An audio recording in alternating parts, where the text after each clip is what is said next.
You all right? Captain? I don't rightly know, sir.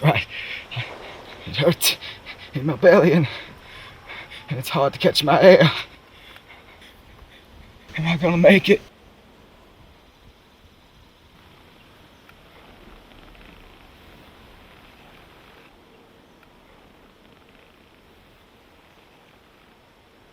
Don't worry. You're going home soon. We put him to the run, Captain.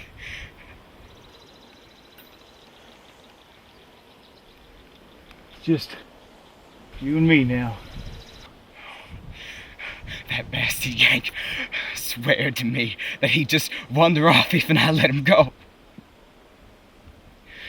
I didn't want to shoot nobody in the back. I ain't no coward.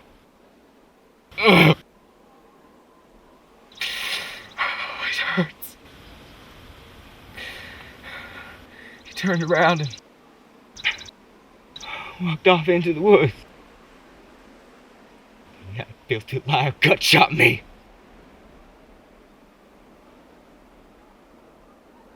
You quiet yourself now. Yes, sir, Captain. I'm bad off, but I can still fight. If and you help me to my feet.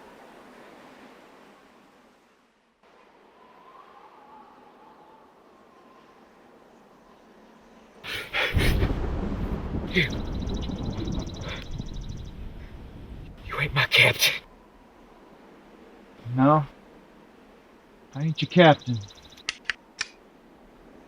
My name is Nat Kinney.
My name is Alonzo Smith Prather. I was born in Jennings, Indiana, July 25th, 1840. A few years back, I fought for the Northern Army in the war between the states with my father and 3 brothers. They called it the Civil War, but I can assure you there was nothing civil about it. I am somewhat amazed that I survived that bloody war. I saw men slaughtered at Shiloh, Stones River, Chickamauga, and Chattanooga. I entered the war as a sergeant, and when the smoke had cleared from the last shot fired, I walked away as a second lieutenant, and I have never looked back. I always thought my life would be on the peaceful side after all of that, but as history now shows, didn't quite turn out that way. In 1863, I married Ada Marie McMillan, and we moved around a bit before settling here in Ozarks Mountains in Taney County, Missouri. Between 1865 and 1885, over 40 murders were committed in Taney County without any justice ever being properly served. But Judge, he's a liar and a murderer. Now, I will have order in this court, or by God, I'll clear this room. Don't test me, gentlemen. Now, Mr. Everett, do you understand? Yeah, but Judge, he ain't telling the truth. That's enough. Now, sit down. And you, Mr. Kinney, do you understand? Yes, sir, Your Honor. I understand exactly what's going on here. Well, that's a good thing. Counselor, you may continue with examination of your client, the accused. Thank you, Your Honor. Now, Mr. Layton, let's start again with your testimony. Where were you the night of September 22nd, 1883? 1883. This is 84, ain't it? Last year, Mr. Layton. Were you in Everett Saloon on September 22nd, 1883? Oh, yes, I was. Now, who were you with that evening at Everett? What were you doing? Sam Hall. Me and Sam rode over to there after we was done working at the mill. Shoot some pool and play some cards with some of the boys. Drink some whiskey. Fine. Now tell me, in your own words, what happened that night at the saloon? Well, like you and me talked about, me and Sam played some cards. He cheated me in the second game. Did not, you damn jackass! You cheated me! Not true. You lie! Hush up! calling you a liar. Hush up! Now, sit down. Counselor, you control your client. Now, there'll be no more interruption. Now, Mr. Layton, you played cards. Then what happened? Well, we played some cards and drank a bit of whiskey, like I said. Yeah. And? And what? Mr. Layton, what happened then? Oh, well, that Jim Everett, he must have been drinking his own bad whiskey. So he stood there and he told the boys that I was cheating. And I ain't no card cheat, right? Is this when Jim started waving his gun around and threatening to shoot you and Sam if y'all didn't settle down? Objection. This is a leading question and it's full of assumption. Sustained. Continue, Mr. Layton. So I stands up and I told him to take it back. And that's when he took my pistol from my belt. And he pointed it at me and Sam and then he chased us outside. And so that's when I wrestled the gun back from him and I commenced to leave. And somebody shot him. So you refute the testimony of Yale Everett that you shot James Everett. That's right. I didn't shoot nobody. That Yale Everett's a liar just like his brother. Everybody seen I didn't kill nobody. You're the liar, Layton. You murdered Jim in cold blood. He didn't have no gun. You shot him twice and killed him, and you shot me, and you're going to pay for it. Sit down. You're not doing yourself any good. Sit down. Judge, this is becoming ridiculous. How can we expect a fair trial when the jury box is filled with Layton's drunken family? I'd have to agree with the prosecution. And in all of my years of studying law, I have never seen such an abomination of the law. This is ridiculous. Your Honor, may I approach the bench? Yes. For God's sakes, you have got to get Everett and his family out of this courtroom. Although I share their sentiments, they are heating up this jury in such a way it is jeopardizing my case. Now, I warn you. Sheriff, I want you to remove Mr.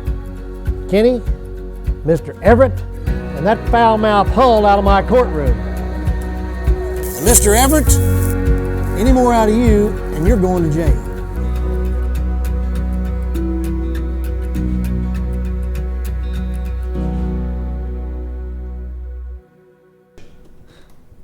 Now, come on, Nat.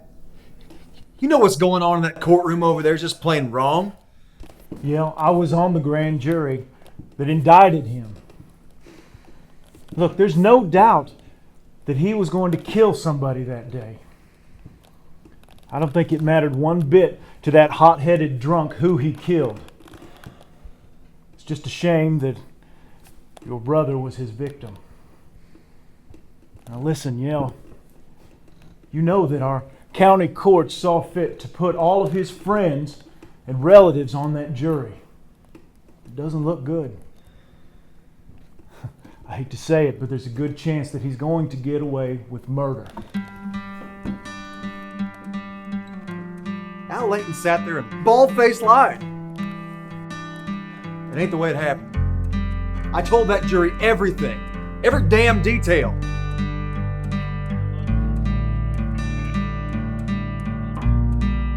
Read 'em and weep, boys. I'm gonna be a straight flush. That ain't no straight. You ain't got no say. 5, 6, 8, 9, 10. Hell, you can't even count. Well, I'll do my worst straight with them now. That work we're doing down at Everett's Mill ain't got me too tired. I can whip the both of you right now. Now you fellas need to calm down. Come on now. I ain't gonna let you cheat us in cars too. This here pot's mine. Not so fast. Who you calling a cheat? Shame. And my whiskey. Al, that ain't your whiskey. It ain't nobody's whiskey. Put that gun away.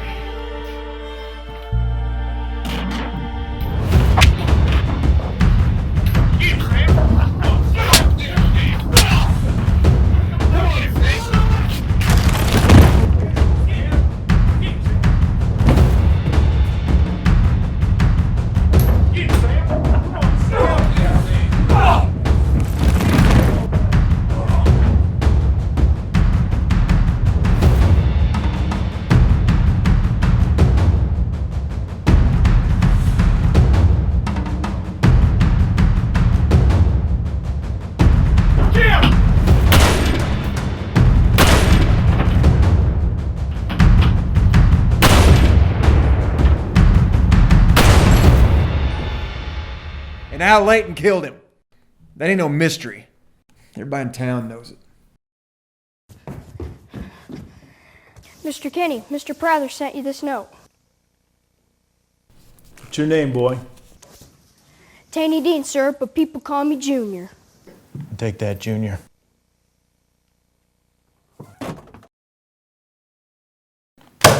Not guilty. Not guilty? I'll kill Al Layton myself. Hey, calm down. And just sit down.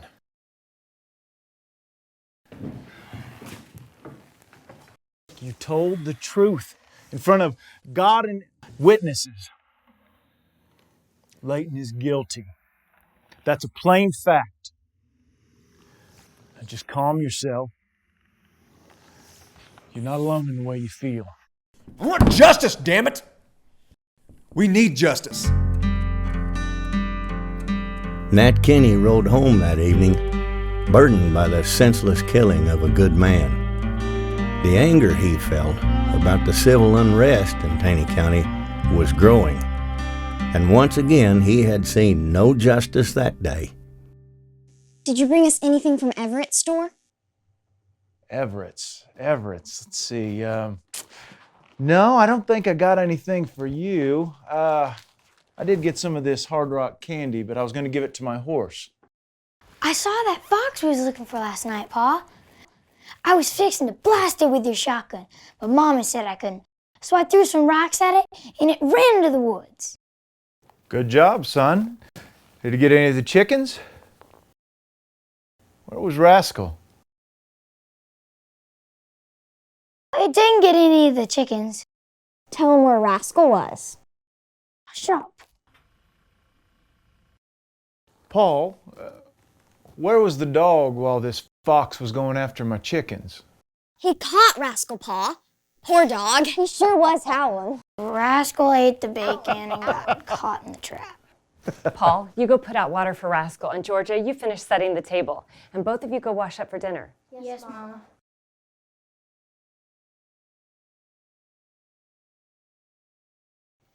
What's wrong? The jury found Al Layton not guilty of Jim's murder. He murdered him in cold blood, and they come back with not guilty. That's justice. That poor man's family. Something has to be done.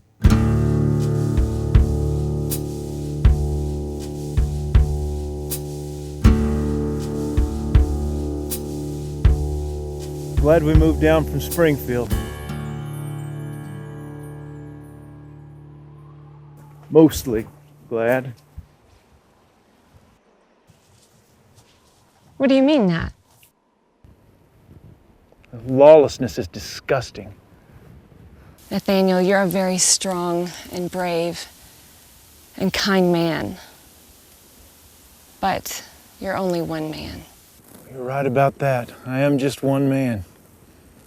And what can one man do, whether it's Kathy or me? It would take an army to control this county. You know what? You're right. It would take an army.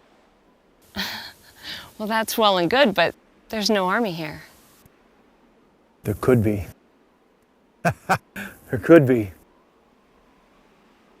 But these people here, they're farmers and merchants. They're not soldiers, but they have guns. And enough good men with guns, they could form a militia. We could turn this into a place worth living in. We can make it safe for all of us. But I can only do it if you stand beside me.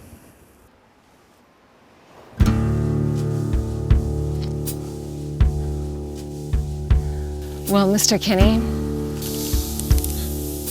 let's build your army.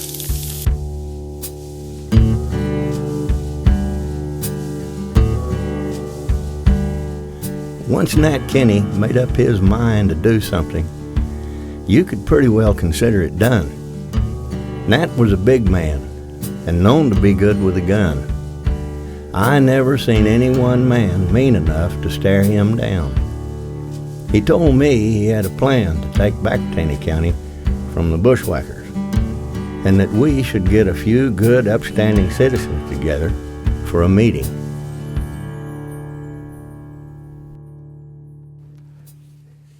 Good evening, gentlemen. Thank you for taking time out of your busy lives to be here tonight. But I think that our business here, as we all know, is very important. We have an overabundance of bushwhackers, thieves, Committing murders and getting away with it. We have to stop this. It's our duty to stop this. We all know that the court system isn't going to do anything about it. They've shown us that. How about that $42,000 in tax income? Just gone. Missing. Are you saying that we should all carry our guns, post up around the county? Some of us have farms to run. Some of us need to make a living. We all have a living to make. But there isn't going to be anything left of this place that we love unless we stand up and remedy what's wrong with this county. If I may just for a moment speak to you here. I certainly appreciate being invited to this meeting. And I truly hope that you're not making any accusations about my abilities. Enforce the law.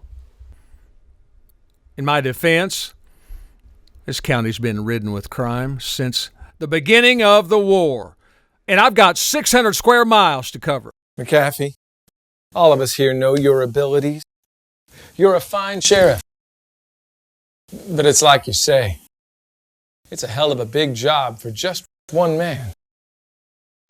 Now, what I propose is that we form a league. A citizens' league for law and order.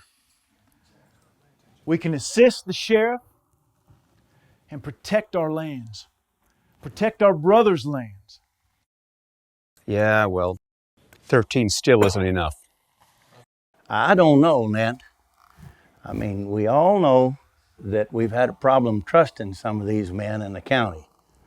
You take those same men and give them a shield of an organization to hide behind, and we're liable to have a bigger problem than we've already got. There's a reason that the sheriff is an elected official. Alonzo's got a point there, Nat. You see, I'm the elected sheriff of this county, and the responsibility of enforcing the law falls on my shoulders. Now, there's a couple of concerns I've got because so far I haven't heard a thing about sworn-in deputies. This is a vigilance group you're talking about. Now, boys, I don't need any more trouble in this county. What I need is a whole lot less. That's why we have to keep this organization a secret. You can't just turn the law over to anybody. I mean, there's men out there that they're looking for an excuse to shoot somebody. We can only bring in men that we absolutely trust. We have to have organization and accountability. Now, Alonzo, if you and Captain Van Zant can organize the men, we need to treat this like a military unit. What we need to do is divide this county into sectors. We need to appoint a lieutenant for each district, and those lieutenants will report back to us. The important thing is secrecy. Yeah. We all need to be willing to take a solemn oath to maintain that. Right. JJ, think maybe that you could draft us an oath for our league? Of course I will, Nat. You know, it's also important that all of our members stay quiet for the sake of our families and the like. I can imagine there will be some retaliation. We must move with caution. How are we going to know the difference between them and good, trustworthy men? We could have a signal. Maybe a handshake. Just call us the Masons. Yeah.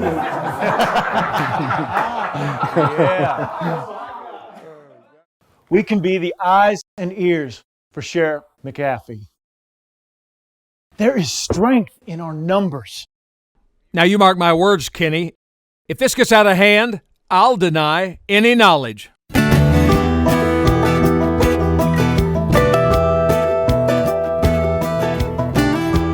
Being of like minds, we could never have known that the decisions we made on October the 18th, 1884 would forever change the history of Southwest Missouri. The concept seemed sound enough. Help enforce the law. By banding together, we had strength. There was indeed change coming to Taney County.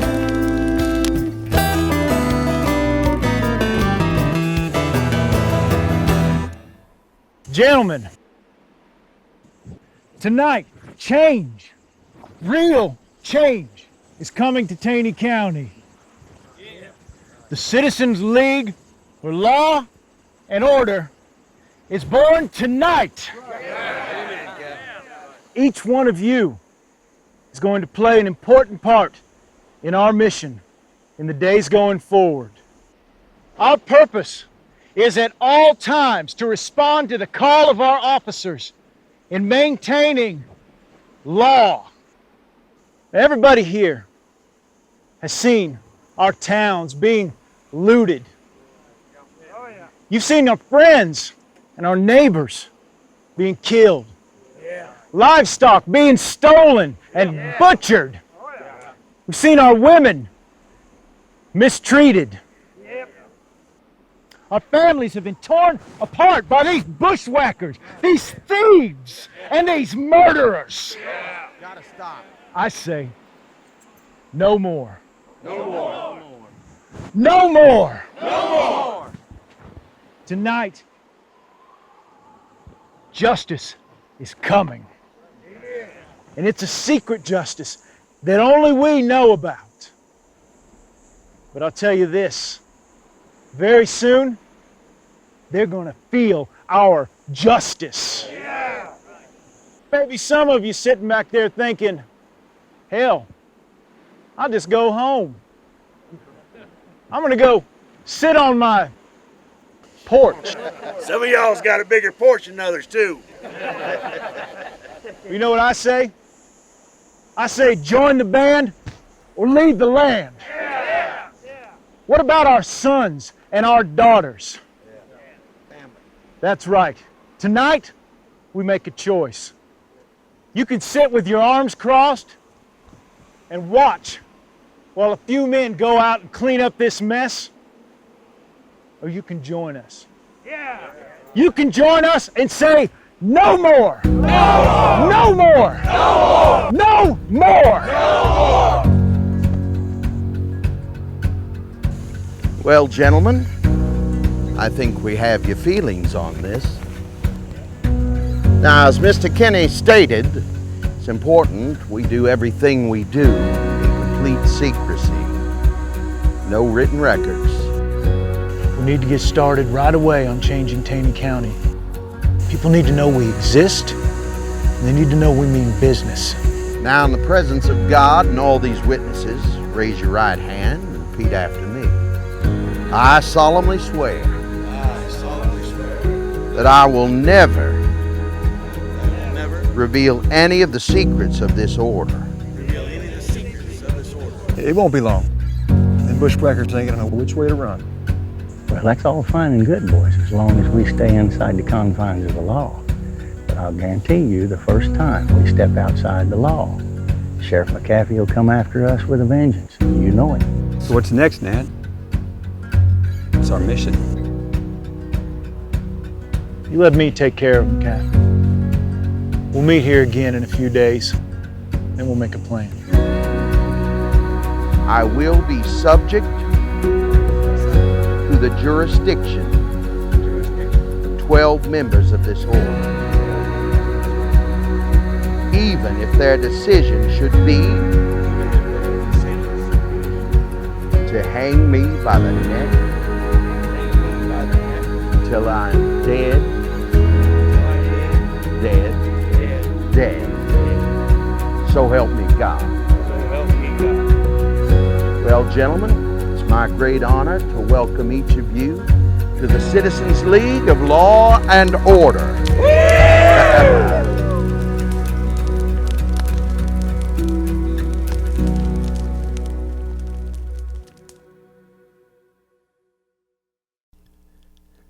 For some time now, there had been bad blood between Nat Kenny and the Cogburns and their friends, the Snaps. Andrew Cogburn and his Uncle Robert felt as though Nat Kenny was a bully and a big talker, and worse than that, an outsider. So they took every opportunity to give Nat a hard time and to discredit him, especially in front of his friends and followers. Hello, everybody. What is standing out here for?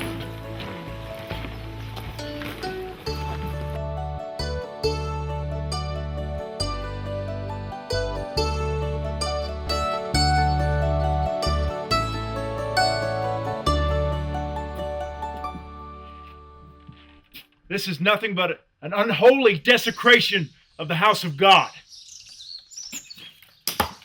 I was the first one here, Captain. Thought about taking it down, figured you might want to see it.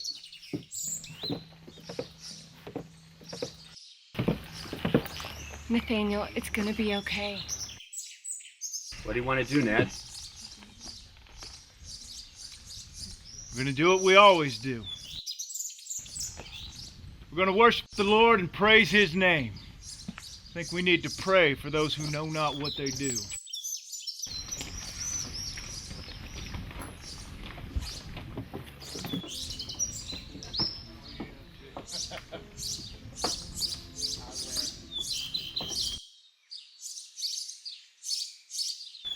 What are you doing here, Cogburn? Well, we came to join you today, Mr. Kenny. Heard about your door. Damn shame. You think it want to be something like that? Kenny. Uncle Robert heard you're a good preacher. He wanted to come hear you. Surely you wouldn't turn away a lost sinner from the house of the Lord. Let it never be said, though, that I turned away anyone who was lost.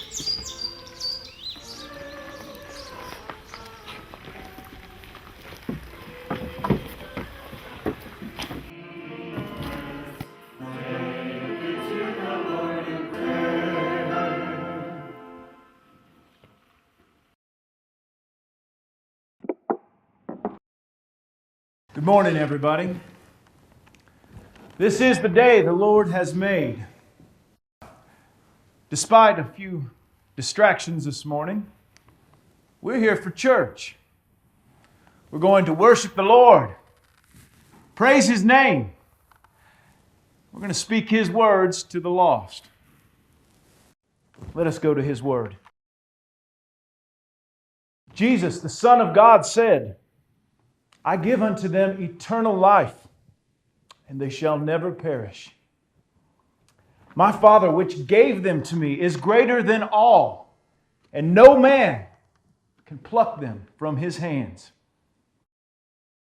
It makes me feel kind of good inside. Taney County is full of sinners. There are men and women living together without being married. Amen, Brother Kenny. There are men spending their wages on whiskey while their families go without, and children are starving. Well, that ain't right.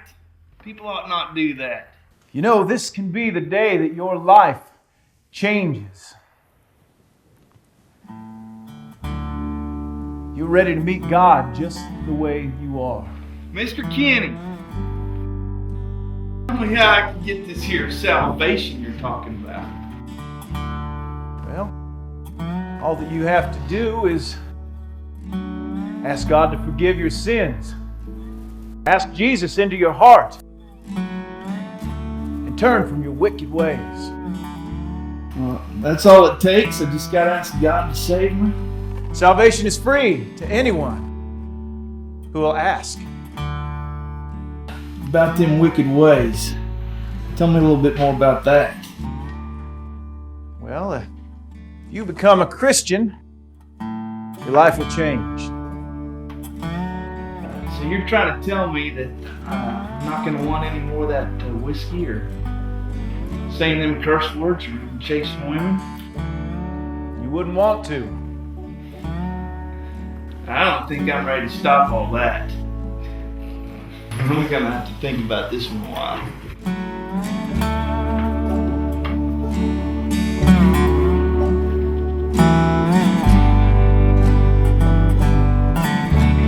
My friends, in our lives we are faced with many decisions, many choices.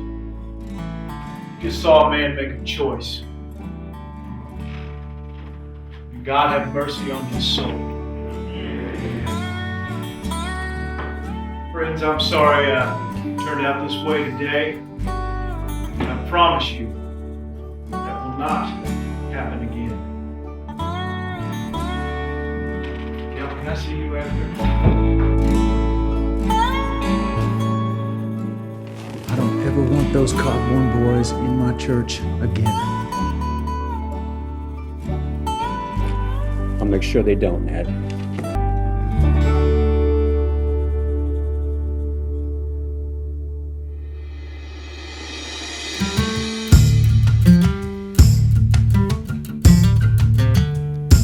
Frank Taylor and his younger brother Tubal were well known in Taney County, and not in a good way. They were just plain mean. They never let the law or moral decency get in their way. Most people cut them a wide path when they were around. It just didn't seem healthy to try to pet a rattlesnake.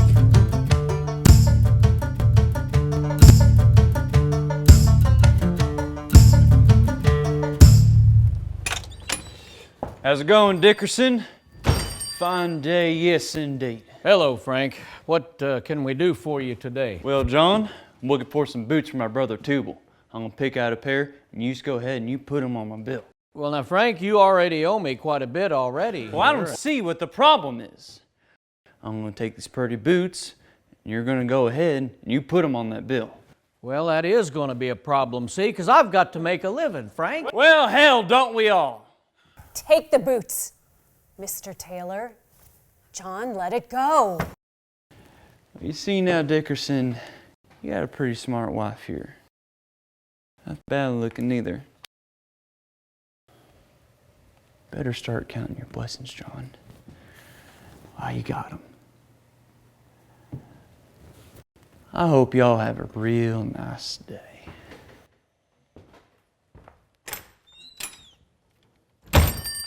John, it's just not worth your life for a pair of boots. But Mary, it's not going to stop with a pair of boots. Why, we're just barely making it as it is. These Taylor boys are going to bleed us dry. You can't go against an outlaw. You are not a gunslinger. But we're not alone in this. We've got friends now who'll help us. The Citizens League? I don't want to talk about it. I'm not going to talk about it. I told you I'd take care of the problem.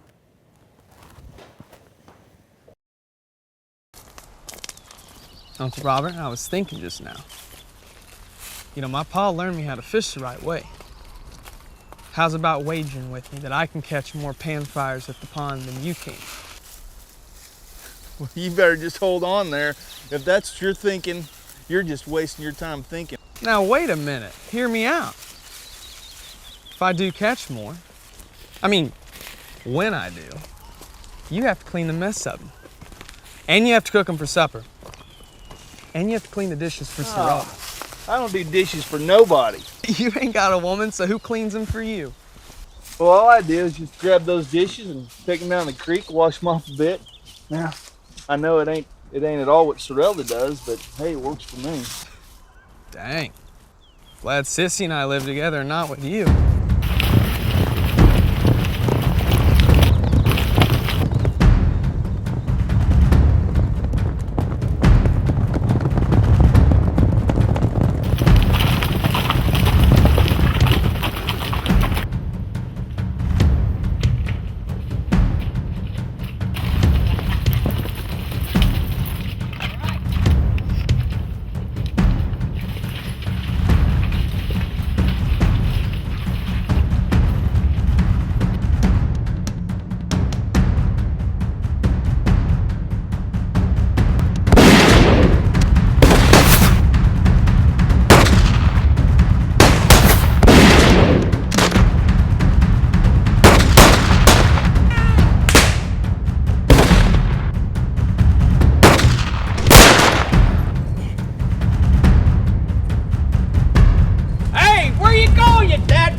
You cockburns!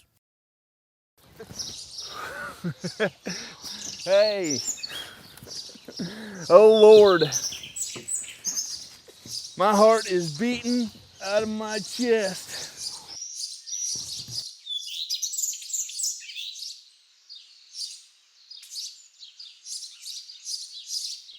You think we killed any of them? Nah. But they sure deserved it if we did. I think they plumb got away. I don't hear anything.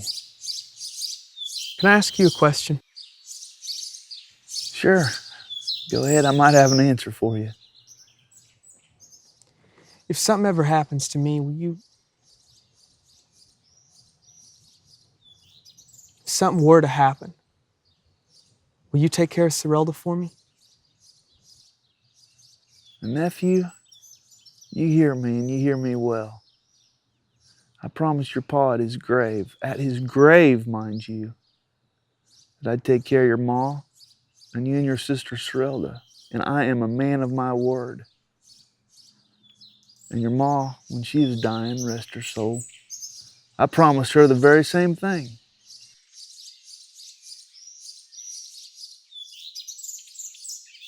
You know, Sorrelda said Ma died of a broken heart.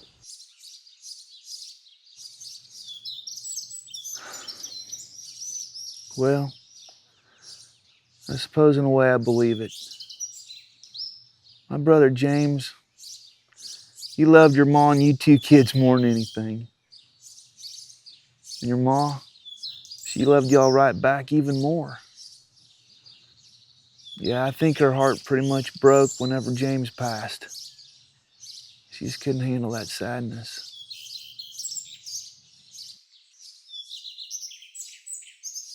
Sometime I feel that way. About the sadness. I know you do, Andy. Me too. But you and Sorrel are my blood. And if it takes my very last breath, I'm going to do everything I can to not let anything happen to you. You guys have been through enough already. You think Kenny and them bald knobbers ever gonna let us be? Not if you don't leave Kenny alone. You're playing a dangerous game, Andrew. You think I ought to ease off making the fun I do of Kenny and the bunch? Might not be a bad idea. You know, Kenny said Pa was a fool for taking the kind of chances he did. That a smarter man wouldn't have gotten himself killed. Robert, I can't let that go.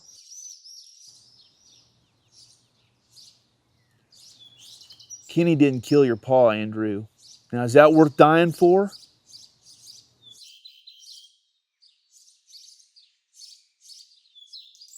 I guess not. But is what we have now worth living for? All we got, boy, is the sunrise that brings us each new day. And as long as you're upright and breathing, it's a pretty good day.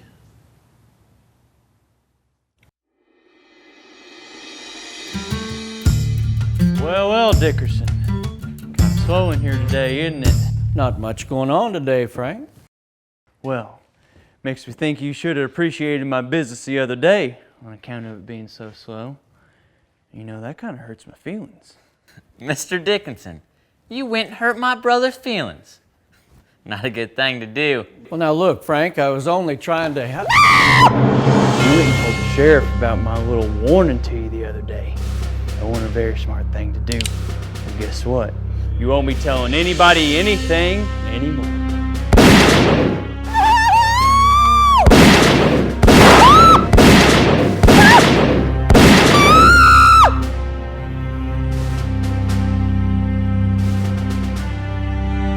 Tubal, grab me a shirt.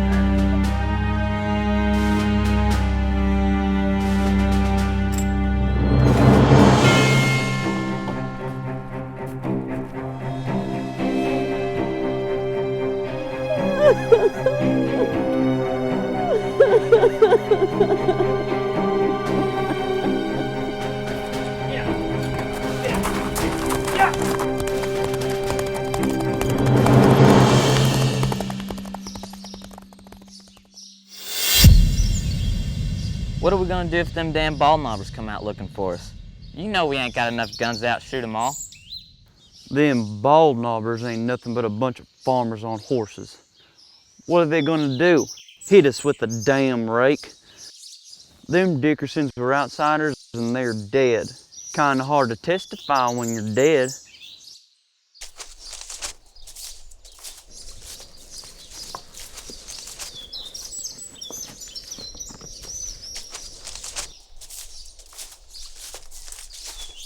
Don't shoot, Frank. It's Tony and Jess.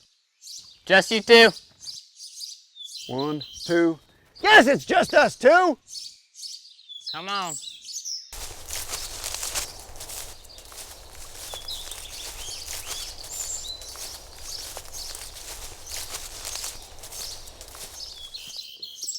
Well, if it isn't Jesse and Frank James.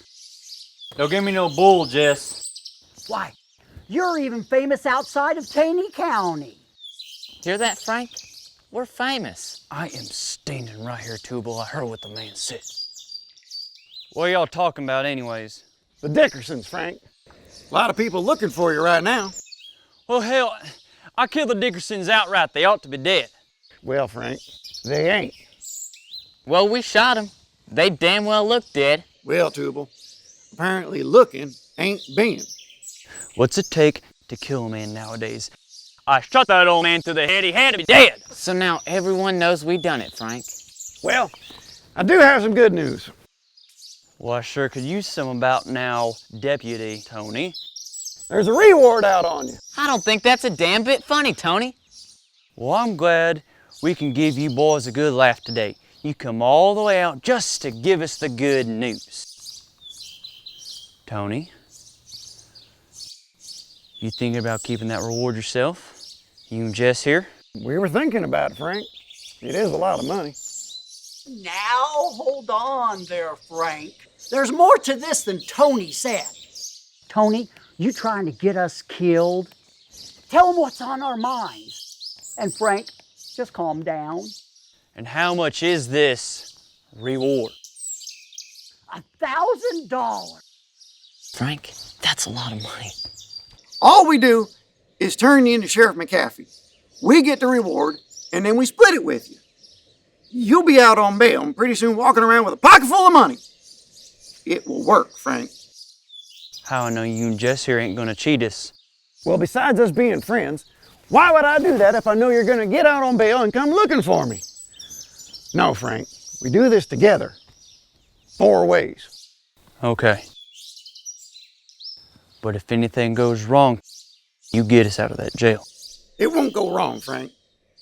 And just remember, I got the keys to the cell. Sheriff McAfee's too damn dumb to ever know what happened. Tubal, you go get the horses.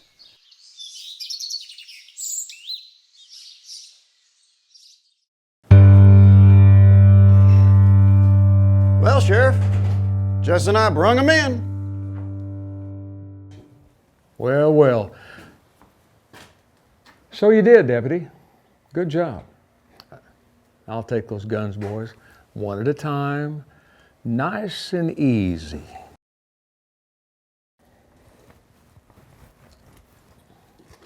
All right, boys, right this way.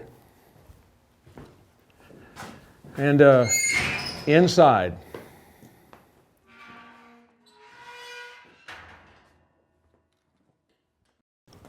So, Sheriff, do I need to sign something or what? No, you don't need to sign anything. But I was curious, where'd you find Frank and Tubal Taylor? You know, we've had a lot of men out looking for them. Well, just like everyone else, we were out riding and searching and kind of stumbled across them. Caught them off guard. Pretty lucky, huh? Did you have Jess Casey sworn in to help you? Of course I did. Wanted it to be all legal like in case we had any trouble. Well, I guess it's all legal then. Now, about the reward. No, there won't be any reward, Deputy Tony. No reward? What do you mean no reward? I've seen posters all over town about a $1,000 reward. We risked our lives to bring in those men. What do you mean we ain't getting no reward? Did you read the poster? It said for the arrest and conviction of Frank and Tubal Taylor. Besides that, you and Jess Casey are sworn officers of the law, and you can't collect any reward doing your duty as a law officer. And furthermore, you risk your lives by letting them keep their guns. They could just have easily shot your ass off. Now, wait just a damn minute, Sheriff. Well, then I'll resign and I'll collect the reward that way. Well, you can resign, Deputy, but there'll still be no reward. See, you were a lawman when you brought him in, and that's all that counts. Besides that, do me a favor. Watch these guys. I got to go take some of these posters down.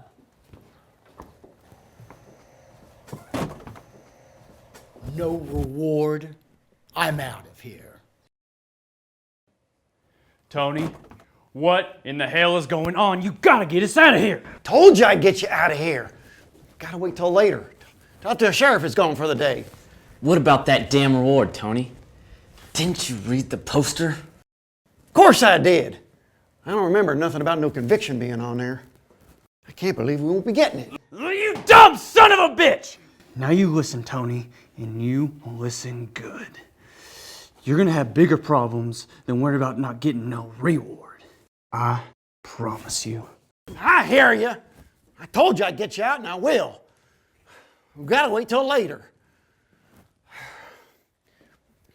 I got to go for a while, but I'll be back. Yeah, you're damn right. You wouldn't want the sheriff to know the whole story on this. Understand?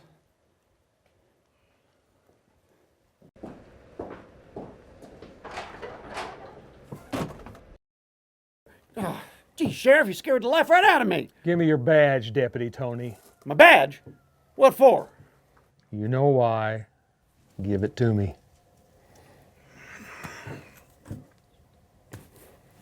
And one more thing. If I ever catch you within 50 feet of this jail again, I'm going to put you in that cell with those old boys and let you finish that conversation you were having with them. Now get out of here.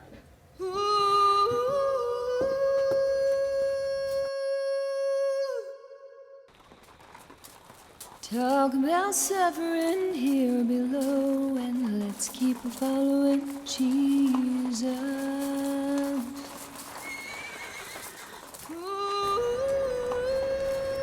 Frank.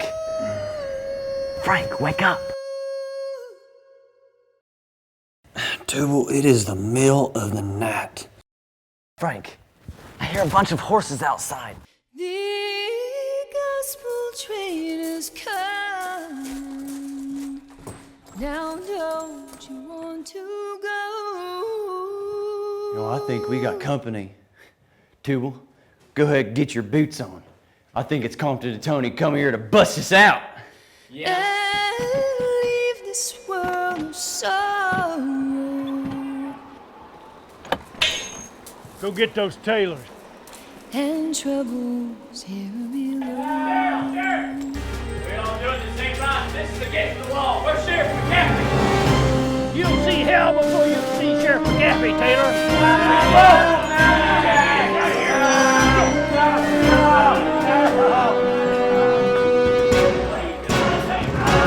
Can't do this, can't Sheriff McCaffrey. Where's Sheriff McCaffrey?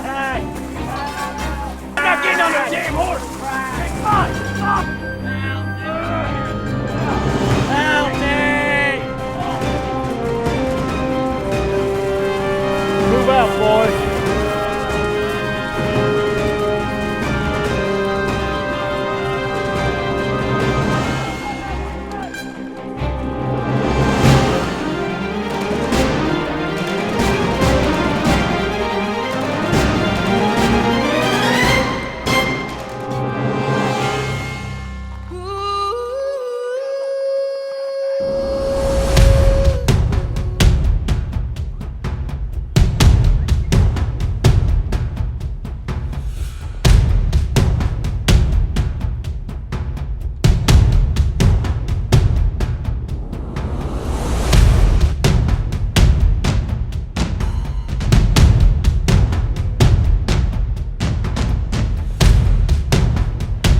This court for the Citizens League for Law and Order is now called to order.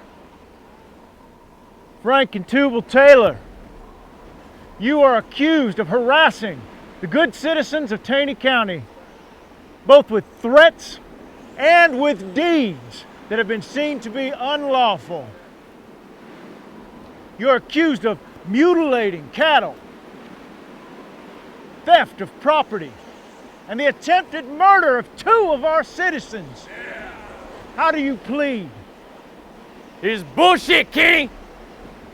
You ain't got no right to do this. You can't do this. This ain't no courthouse.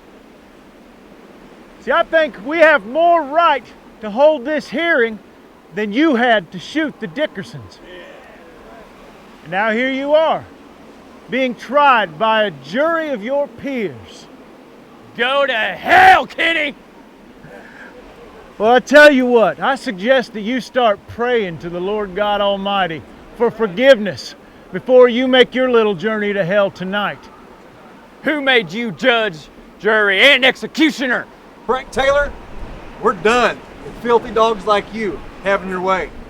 We're cleaning up Taney County, and you and Tubal are just the beginning. Listen, we are not here tonight for revenge. We are here to uphold law and order. Tubal, how do you plead? Not guilty. What is your verdict of these men? Guilty. Frank and Tubal Taylor, you have been found guilty by a jury of your peers of the crimes that have been laid before you. I hereby sentence you both to death by hanging.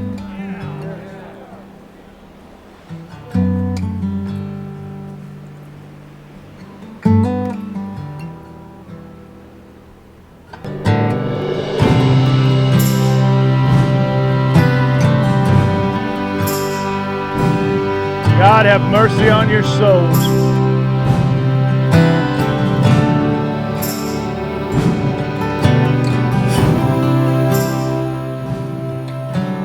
Men of the Citizens League,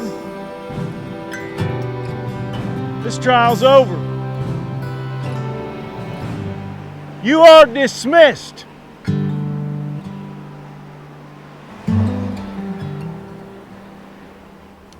Ned, What is it, Alonzo? what is it? My God, man. We weren't supposed to hang these boys. We just supposed to scare the hell out of them. What the hell happened to law and order, Nat? Lonzo, with all due respect, these boys got what they deserve. We didn't start the league just to scare people. We started it for law and order and to bring justice where there was none. Oh, Nat, we wasn't supposed to do this. Go home, Alonzo. All right. I'll go home. But you better listen to me on this one, Nat Kinney. By God, this is not what we agreed to, and you know it. I am not a murderer. And by God, I don't intend to become one now. You better listen to me, Nat.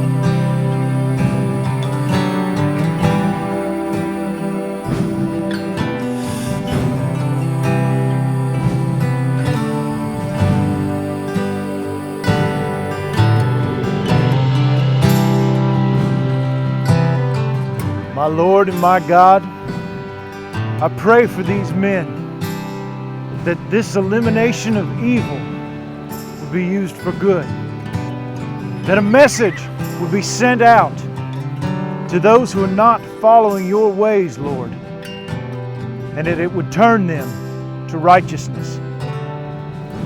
Please give me strength and guidance in your Son's name. Amen.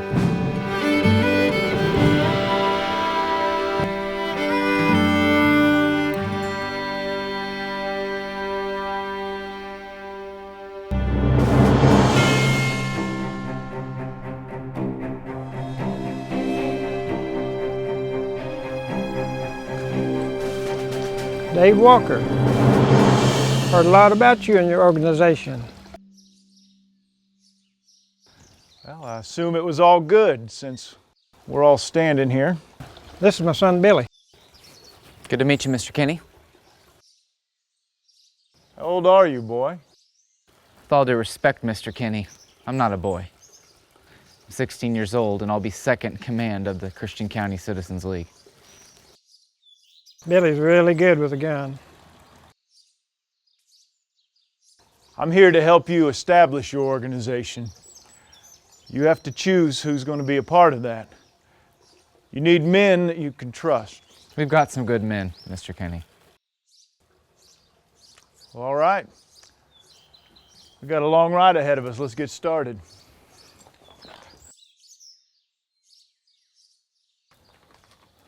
Why do you need this organization? What are you going to do with it? We're not just riding around the countryside, shooting up the hills. What are you doing here? There's some bad folks in Christian County. It was bad enough, but then the railroad came, and now it's worse. There's folks selling whiskey, there's saloons, gambling, and even a few soiled doves around, if you know what I mean. It's a troubled county. Their actions, or lack thereof, will determine whether or not they are turning away from their sin. Amen, Mr. Kinney. Sir, my name is John Matthews, and I am glad to know that you're a man of God as well. We're all God's children, Mr. Matthews. And sir, it has become mighty hard to shepherd the flock through the church doors and away from the sin and filth that the God-forsaken railroad has brought. But there are many who refuse to live in God's ways. They're living in sin. It's up to us to turn them from their wicked ways. And what we do is we'll take hickory sticks, put it on their front porch. However many sticks are sitting there in that bundle, that's how many days they have to change their ways. What if they don't agree to this? What if they just ignore it and keep on doing what they've been doing anyway? We'll get them switches busted across their backs. Be a lesson they soon won't forget. Every time that we ride into some place at night and we right some wrong, we're stronger and more feared. We have to do whatever it takes to rid this county of this filth. We do not ask. We do not negotiate. We command it. Now, one thing that you all need to understand is that once you join this organization, there's no turning back.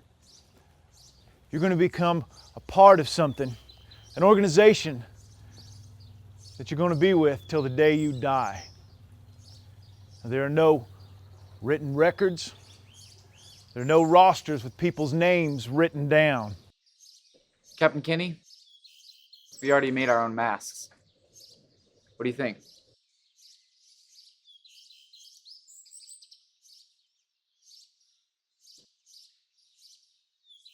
I think that'd be very effective in the dark.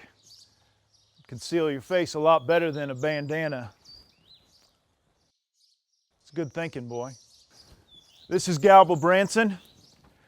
He's going to be administering the oath. Well, he's a lawman. And who are you? Well, I'm Wiley Matthews. And what's your point about him being a lawman? Well, I just thought it might be a problem with the law looking over our shoulder. We're all here to enforce the law.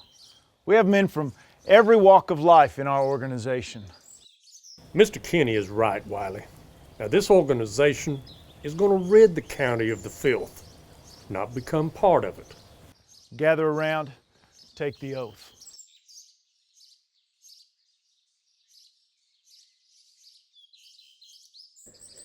All right, man, repeat after me. I solemnly swear. I solemnly swear that I will never reveal any secrets of this order. You reckon this 16-year-old boy is going to be able to head a group of men on our raid, Captain? Well, that'll come with experience. Let's hope he lives long enough to get some. Without question. Without question. I make this pledge as a blood oath. I make this pledge as a blood oath. Unto death. Unto death.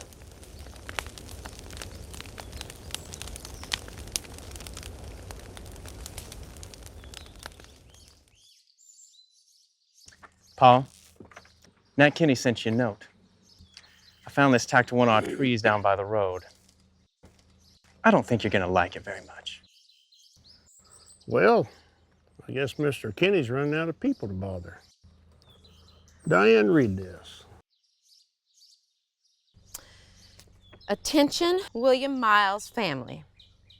As a resident and landowner in Taney County, Missouri, it's your responsibility to join your neighbors in protecting property and people of this area. You are hereby advised to join the Citizens League for Law and Order or face the consequences. There is no middle ground, and no one can sit on the fence in Taney County. It's time to take a stand on one side or the other. Join the band or leave the land. You have 7 days to respond.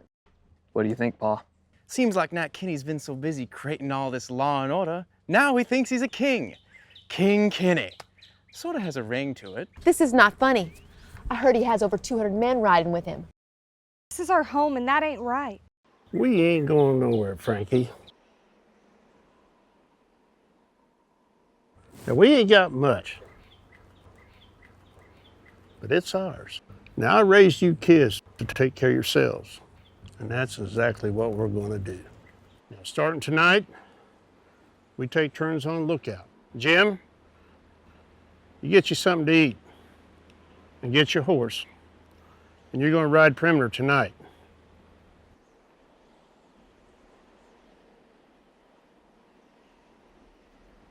Manny, after you get done eating, I want you to take this note, and I want you to see to it that someone gets it to Kinney.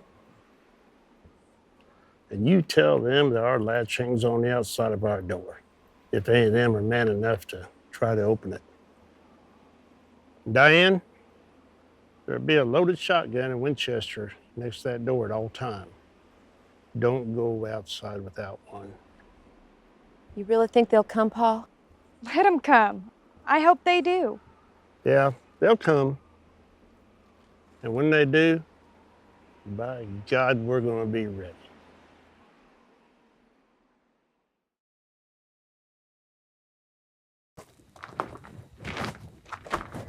Hey. Hey, Sam. We have a visiting preacher tonight. Andrew, let's try to get through this service without pissing off Kenny, okay? Asking Andrew not to harass Mr. Kinney is like talking to a tree, Mr. Snap. It's what he lives for. I've tried to pull back the rein on him several times, but it's like saddling a mule blindfolded. Well, you know a man has to do what he does best. I can't help it, Sam. I just can't stand the man. I don't like him either, but it's the closest church to my property. I gotta see that my kids get some decent Bible learning where I can. Mr. Snap, your kids are gonna turn out fine. Even at their age, they're polite and respectful, which is more than I can say about some grown men around here. Well, I'm just keeping Kenny on his toes, sissy. Andy, you're gonna push him once too often one of these days. Galba, Maggie, I thought you'd be at the church by now. I've just come from there. Just had some information I wanted to pass along to Nat, if I could. Anything I should be concerned about? Oh, no, heavens no, everything's okay. Just wanted to jaw with Nat a little bit. Okay, I'll go get him. Have a seat.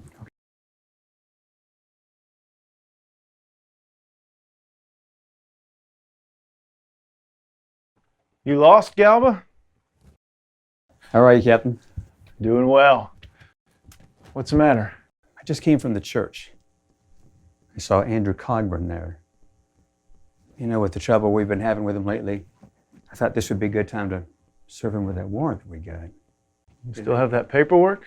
Got it right here. Why don't you let me serve this? If he's at the church when I get there, then I'll give it to him. Nathaniel, might look better if I did it. Why don't you just let me do it? You head on back to the church and gather some of the men on your way. Will do.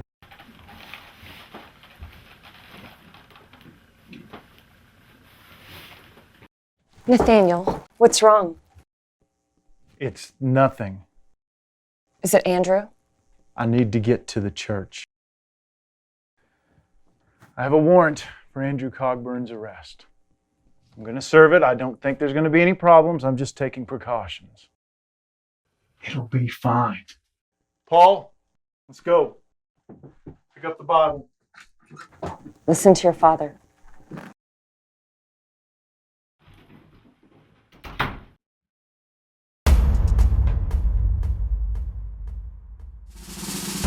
Wow. Looky, looky who's coming down the road. The old blue gobbler himself. Andrew, for me, please behave tonight. Okay. For you, my little sister, I'll be on my best behavior. Paulie, why don't you go stand over there out of the way? You see Andy trying to harass Mr. Kinney. Just slap him upside his head. Which one? Andrew or Kenny? Hey, sissy, you still got my gun? Yeah, it's in my bag, and that's where it's staying. Nothing's wrong. I just want you to go over there. Do as I say. I'm gonna go bring her in. You guys go ahead and talk. Thrilled to always carry your gun while you're at church. Oh, I'm not allowed to carry in public, Sam. Just taking no chances. I'm gonna need you to step up into the light. What's this all about, Kenny? We're at church, for God's sake. You got a bone stuck in your crop? Don't make me tell you again. Put your hands in the air. I've got a warrant for your arrest. Put your hands where I can see them.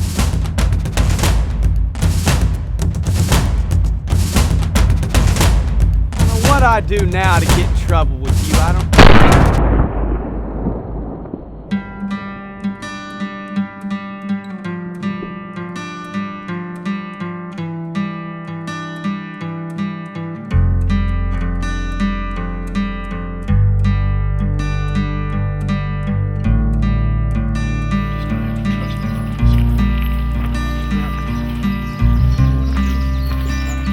Hey, Kenny, I got a few words for you. What are you doing here, Robert? We're having an investigation. You damn well better have an investigation going on. You're the one who shot him. Now, I'm sorry that I had to shoot him, but he left me no choice. You and I both know that Andrew would never draw on you. He's not a gunslinger, he's just a reckless boy. The facts are the facts. You know what? Ever since that damn war, this county's been doing the best it can to heal itself. And you come down here and you tear the wounds right back open. You're nothing but a saloon-keeping Yankee. And then you start this Sunday school group, and you call yourself a man of God. You're not a man of God, you're an agent of the devil.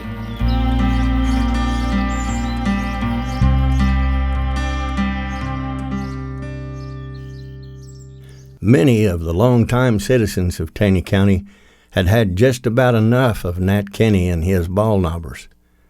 So they joined together to create an opposing force, a militia, the anti-ball knobbers.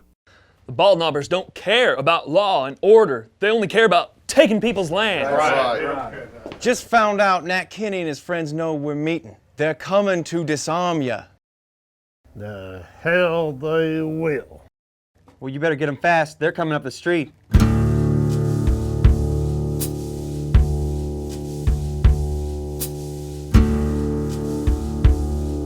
All right, boys. We're standing our ground and we don't back up. Understood? All right. Let's move.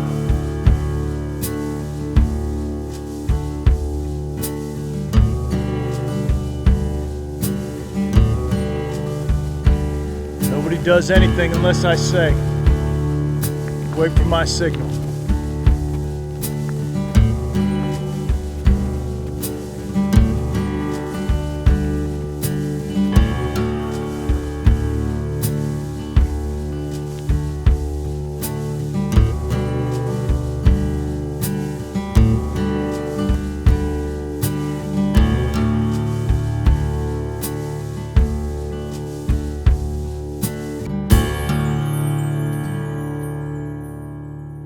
You lost her, Mr. Kinney? You boys need to lay down your weapons. That way we know that there won't be any trouble in town. Well, Nathaniel, that just don't make no sense now, does it? You try to take our guns, you already have more trouble than what you can shake a stick at. You're making a big mistake, William. Kenny, just in case you don't know it, this here's a scatter gun, and I'll use it right now to cut you in half first. Now you just go right ahead and pull them damn fancy guns you got and see what happens.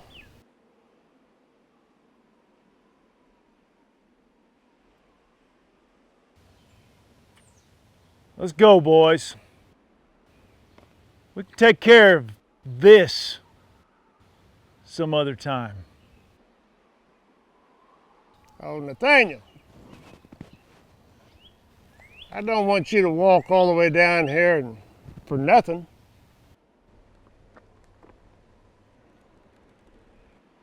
There, we're disarmed. Don't get too cocky, boys.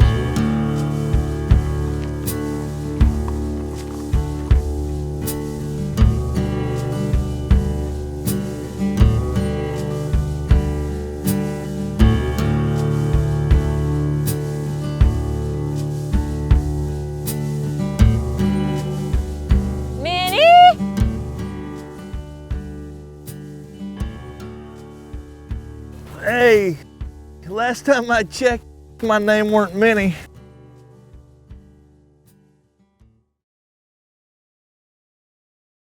You're about as red-faced as that old hog I'm looking for, but I guess you aren't Minnie after all, are you?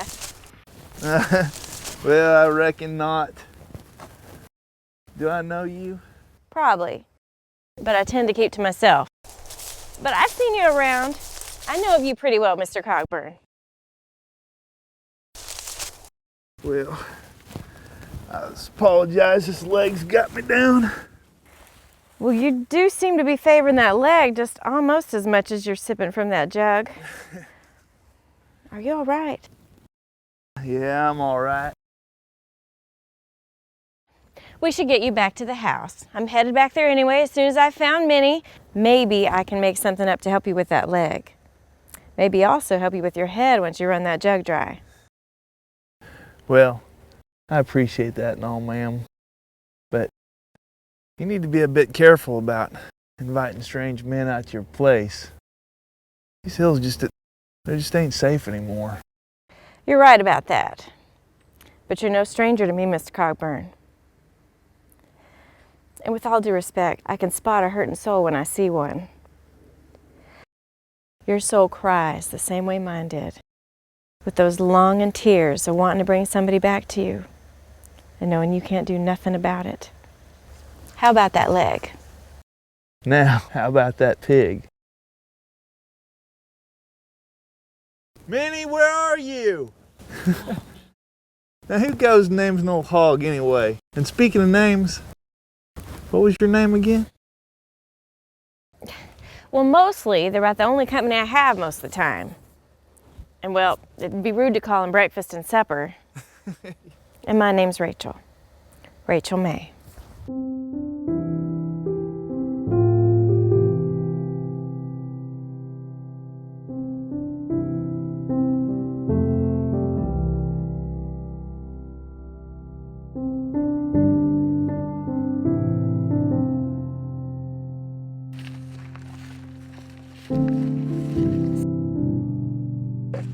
You mean to tell me you've never named any of your animals?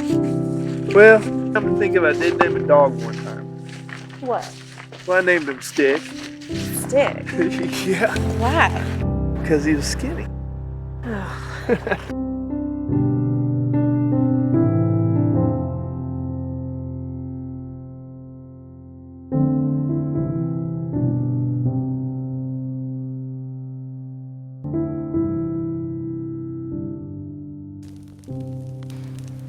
Now, tell me, how'd you come to hurt that leg so bad?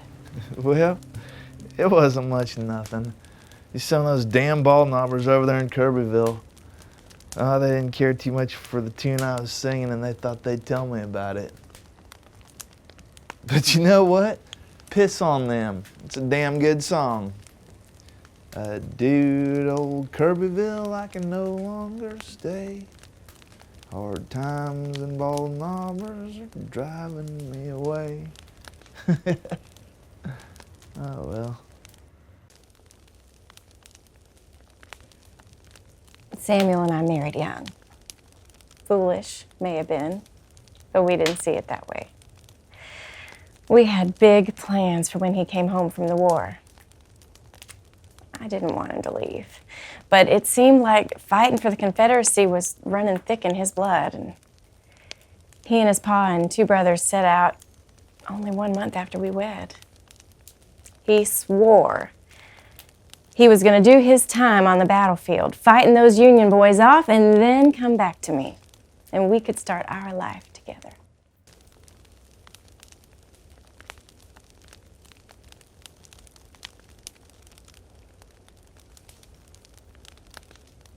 But he didn't come back.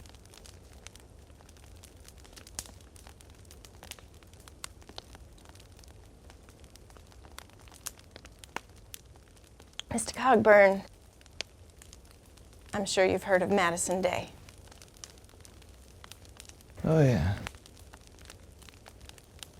Well, it was him.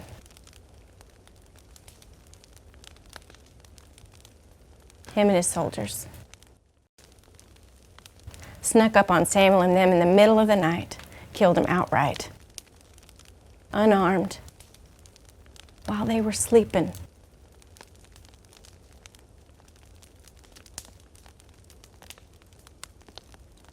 They never had a chance like that.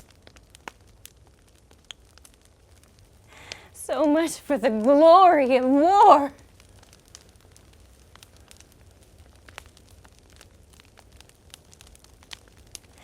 now, all these years later, those cowards are back here in this country, our country, saddled up with Kenny and them bog knobbers, stealing land from its rightful owners, beating up on whoever they please in the name of justice. There ain't one thing just about them. You know, seems like what those Yankee cowards tend to be doing these days. Just killing innocent, unarmed people.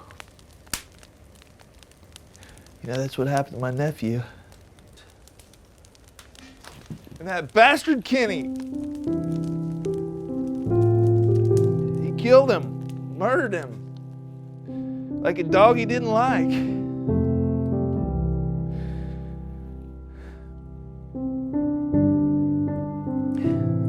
And I couldn't save him. It was my fault. I couldn't save him.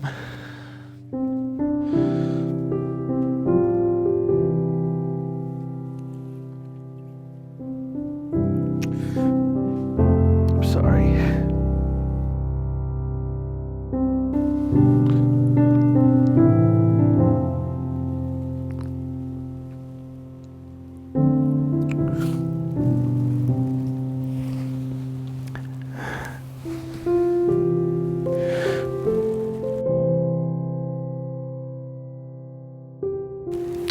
I want you to hold on to this. I want you to have this. That way I know I'll get to see you again.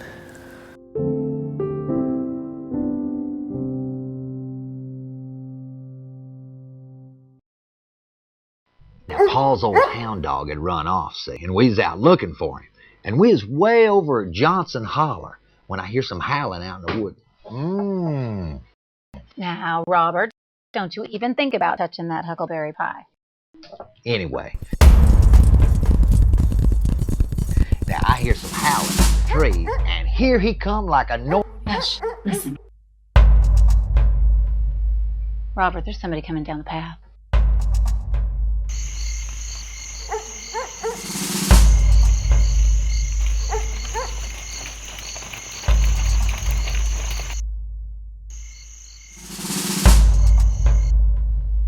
Bald knobbers. Will, get my Winchester.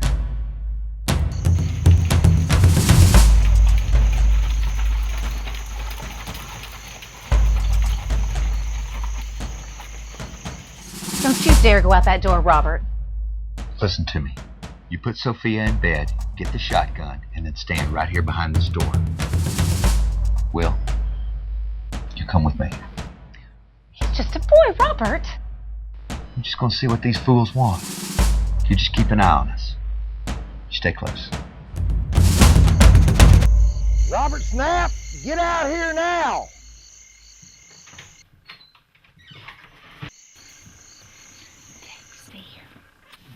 What do you want, bald knobber? Well, Robert, we're tired of you sitting on the fence and not helping out the citizens with you. Frankly, it makes us wonder whose side you're on.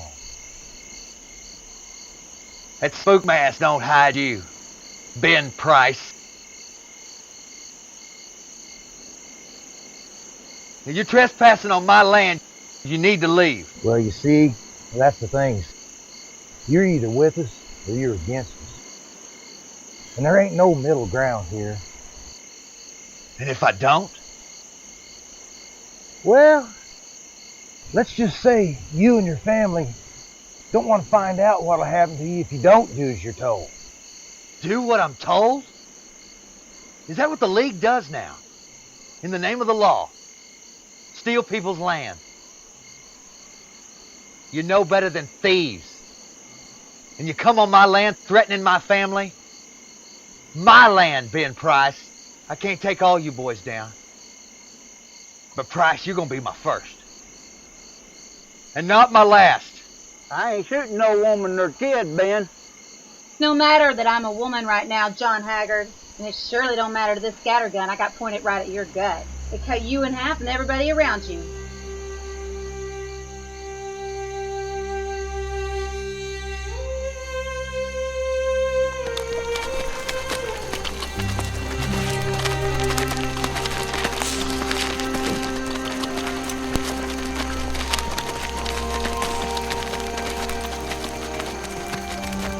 There were a few men willing to kill Nat Kinney, but when it got right down to it, they were afraid of him.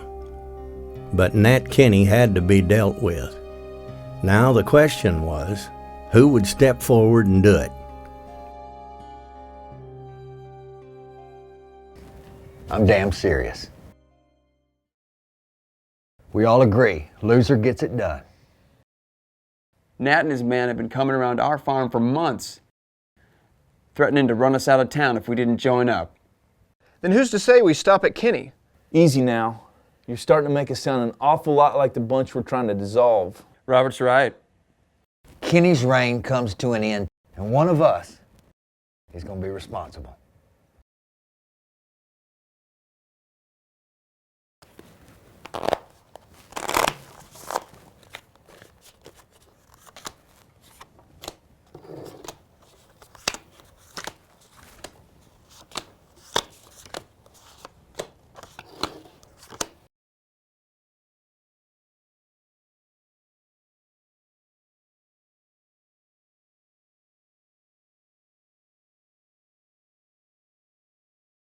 Cards?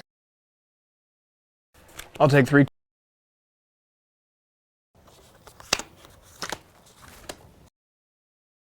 Billy? 4 cards.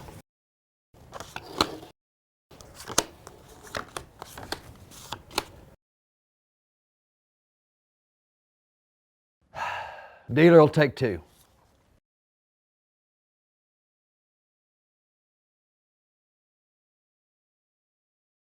Billy, you cheating your way to a killing?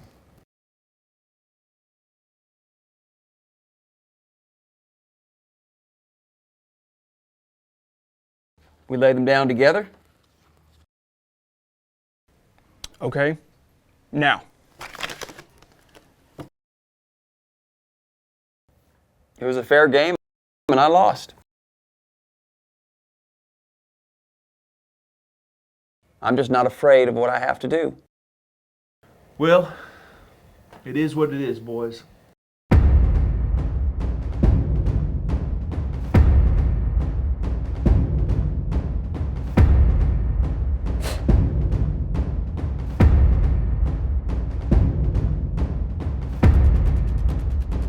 Others!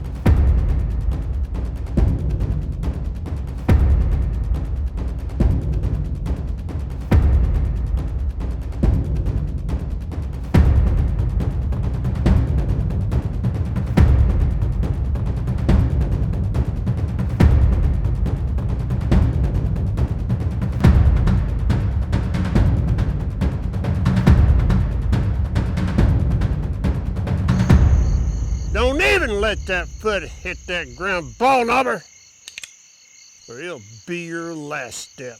Miles, you've been told several times, either join the league or get out. It's time for you to start packing. You got 2 days to be off this property. You got me out of bed to tell me that? I got news for you, bushwhacker. You can keep them 2 days. Now, you got 2 minutes to turn them damn horses back toward town and ride.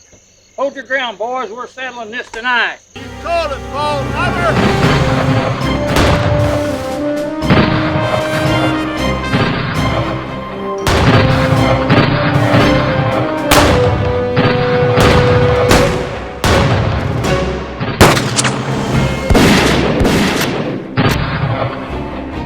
Try some more of this, you no good bushwhacker! Because you're the next one that's gonna fall! I'm your dead man! Stay a bit longer, we'll finish this, you son of a bitch!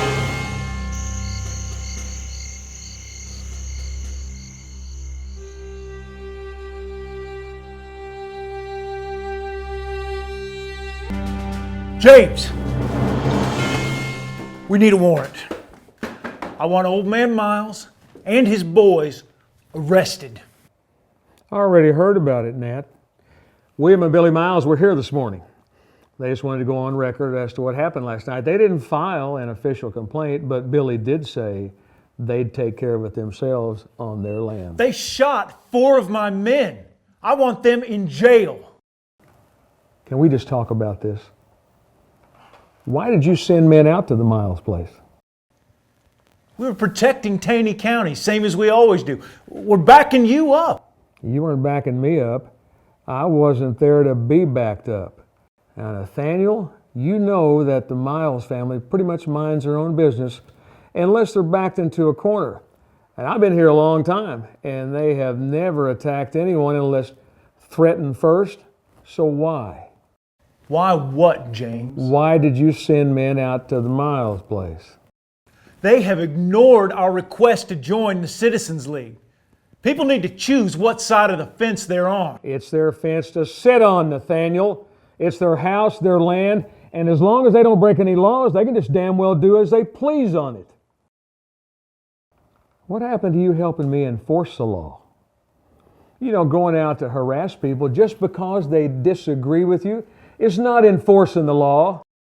Now, Nathaniel, I've known you a long time. Your intentions were very good, but this is not what we agreed to, nor what we talked about. You agreed by oath to support the League. Yeah, and you agreed that the Citizens League was all about law and order. Law and order, Nat, not forcing people off their land.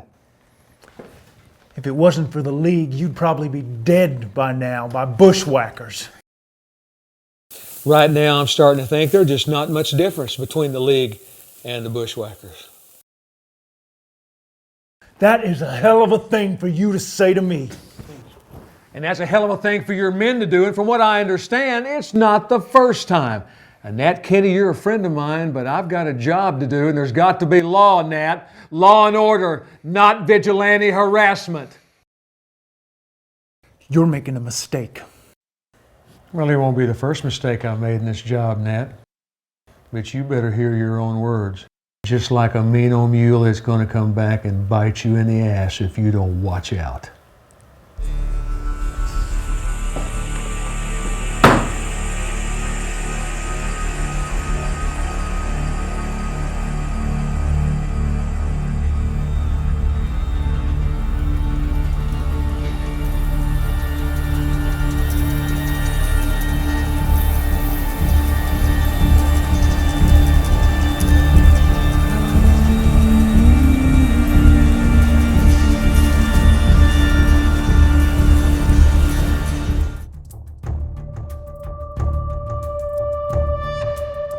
Spent a lot of time together. Tried to take care of you.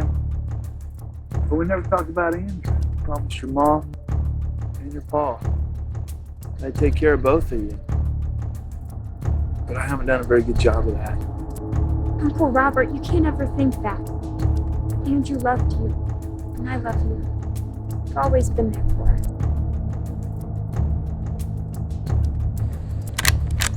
Andrew knew he was pushing Kenny too hard. If this means anything to you, love you both with all my heart.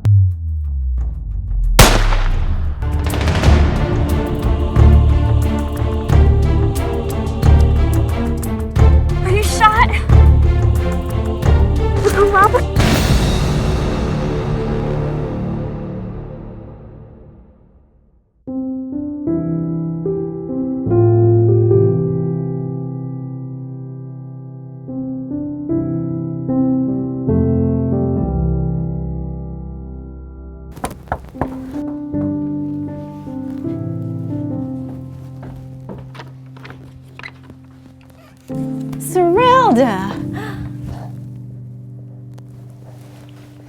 Serelda, dear, what's wrong?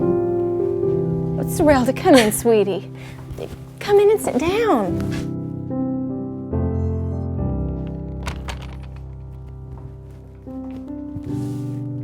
Serelda, can you tell me what's got you so upset? I hate seeing you like this. I don't know. know how to tell you. We're friends. You and Robert and I have sat at this very table for many, many hours talking about anything and everything. But that's just it, Rachel. We can't do that anymore. Robert is gone. Uncle Robert is dead. Someone shot him in the back. I was right there with him. And I couldn't do anything about it. We were just walking there one minute, just talking about life and Andrew, and then the next. Rachel, he was all I had left.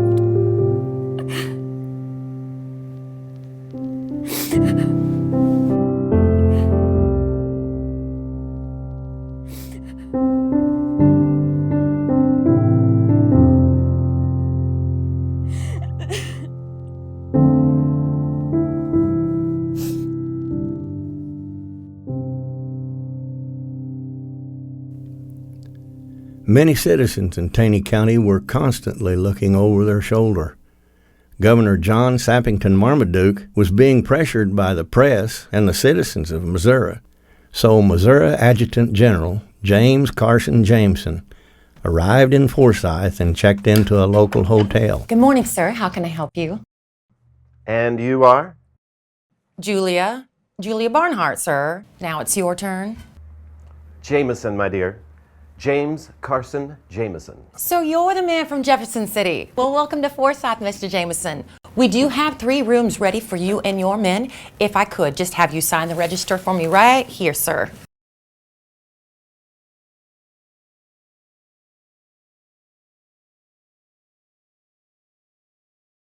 Thank you, sir. Your rooms are upstairs to the left. Yours is number 6. Well, thank you, Julia Barnhart. I appreciate it. Oh, Mr. Jameson, supper will be ready at 6. Adjunct General. I don't rightly know what an adjunct general is, but it sounds important. You'd think a general would be traveling with more than 2 men. Morning, Miss Julia. Morning, Wash. You lost? Ain't never seen you in the hotel before. I hear you have visitors. Wash Middleton, this is a hotel. We've always got visitors. Wait just a minute. We respect our guests' privacy and we expect others to do the same. Let me tell you something, Miss Julia. No, let me tell you something. I don't care what you do outside these walls, but you will not come in here and act like you just own the place. Because you don't.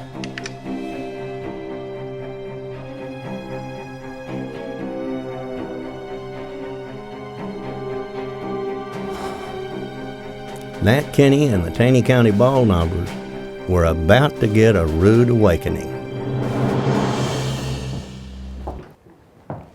Gentlemen, thank you for coming.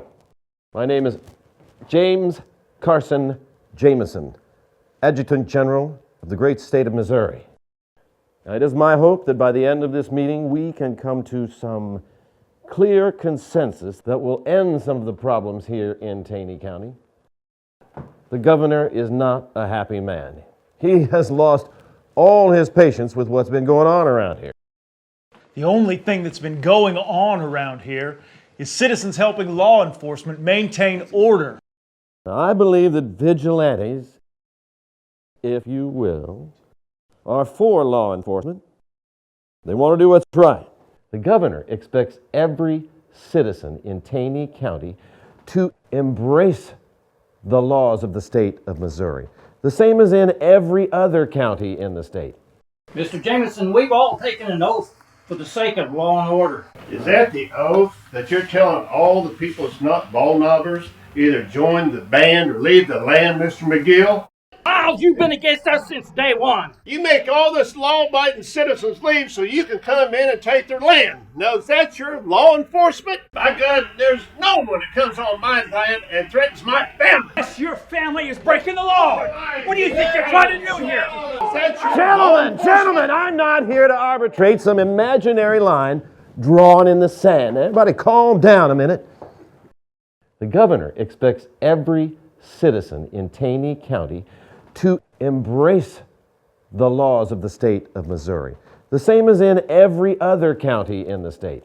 Allow me to just clarify a very important law. Now, Mr. Kinney, could you please show me your state charter signed by the governor of the state of Missouri, allowing you to operate the Citizens League, known locally as the Bald Knobbers? General Jameson, you know we don't have a charter. Yes, I know you don't. And the Taney Militia, could you please show me your state charter, signed by the governor of the state, allowing you to operate as a militia? Mr. Jameson, we're just a bunch of farmers trying to protect our family and our land. And I don't need no damn charter to protect what's already mine. Unless you organize a militia to do so. Now you hear me good. If it becomes necessary for the governor of the state of Missouri to send the state militia to Taney County to protect the decency and restore order, then some men will die. Likely some of you in this room. The Citizens League, the Taney Militia, cease operation and disband within the next 24 hours. I can't do that! You can organize, but you can't disorganize.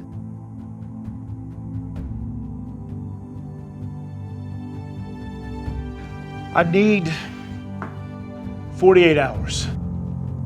I'll give you 48 hours. But understand, this must stop now. I have come and said what I needed to say. This meeting is adjourned.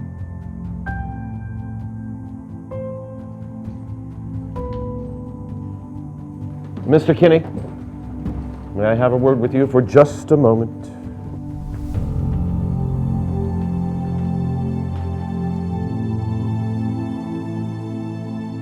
In all of my years in war and politics, I've become a pretty good judge of character. I do what I have to do, whatever it takes. Exactly. And once again, it is time to do whatever it takes. And that is shutting this down. Now, Mr. Kinney, if I am forced to come back to Taney County, I will not be alone. And surely, many men will die. If and when I do come back to Taney County, Nathaniel, I'm coming straight for you. Do we have an understanding?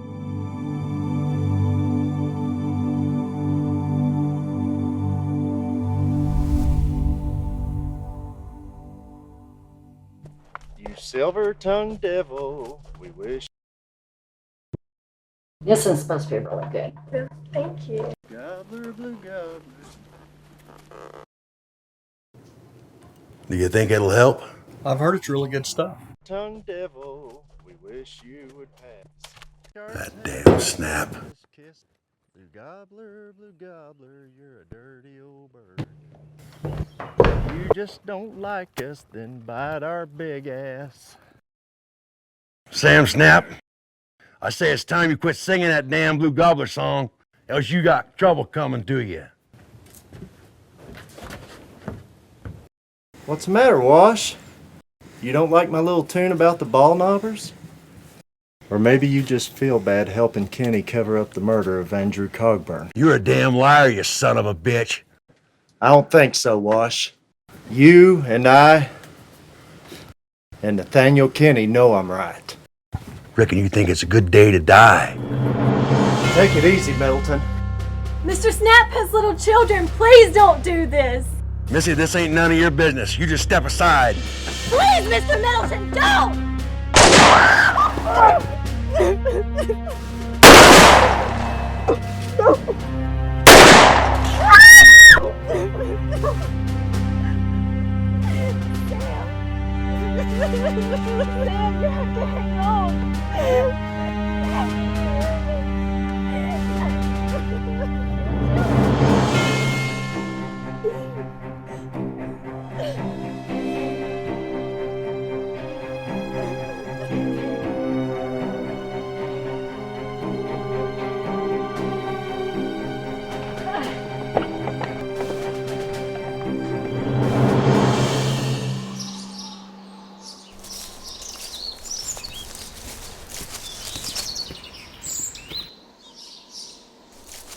What'd you get yourself into this time?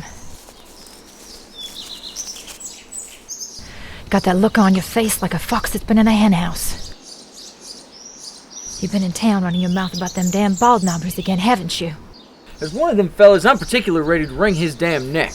And we need you around. William? Are you okay? Your lip is cut. Oh, I'm okay, Emma. Just a tussle. A tussle, as you call it, can get us killed. Just don't say anything, William. Your mom's been on a tear all day. It's a cool March day, darling. I'm about to sweat to death as it is. You up to town again, son? Now, Will, I hate that group of fellers as much as you do, but there's an awful lot of them around these days. So many as you can't tell who is and who ain't. Well, it's just the worst of them is Bull Creek's boy, Billy. He acts like he runs the whole group, more so than his pa. And on top of that, he's a hothead. His paw is chief of the Christian County ball numbers, and you know it. You're gonna bring them down on us. You could get us all killed, William. You put your whole family in danger.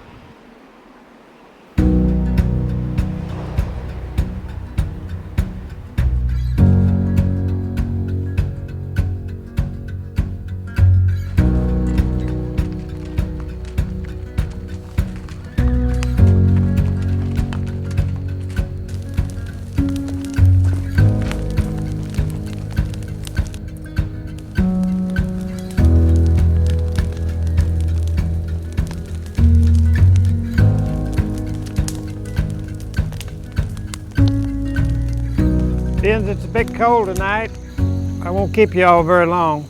I guess y'all already know about Kenny disbanding the Taney County ball knobbers. They can crawl back under their covers if they want to. But we still got work to do here in Christian County. Am I right, boys? That's right. There was a time I'd agreed with you men.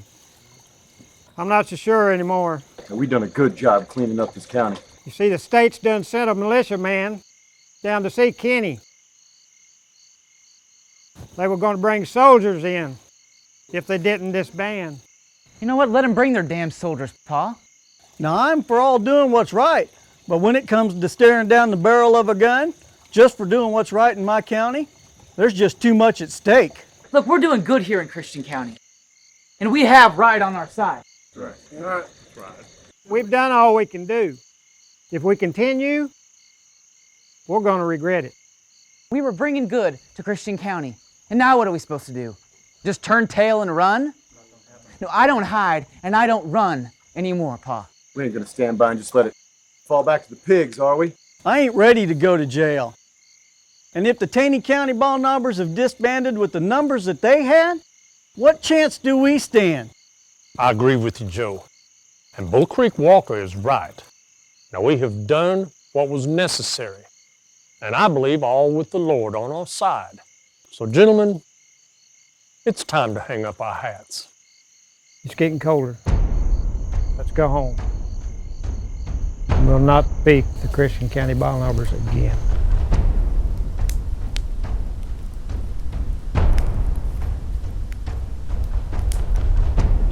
Look, you men signed on to help clean up Christian County. I don't care what my pa says about us disbanding. We ain't done. No. I'm gonna ride tonight. This is gonna be our last raid. We better make our mark. Alright, when the time is right, I'll give you a signal. Pass it along to those in the group that you trust.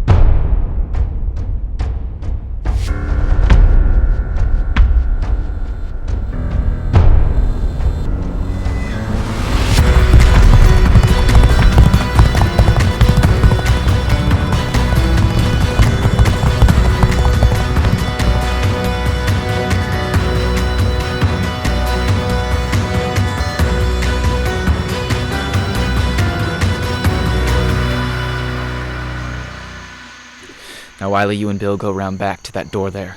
When I give the signal, kick it down and make your move. Me and the boys will come through the front. Oh, Wiley, leave William Edens for me.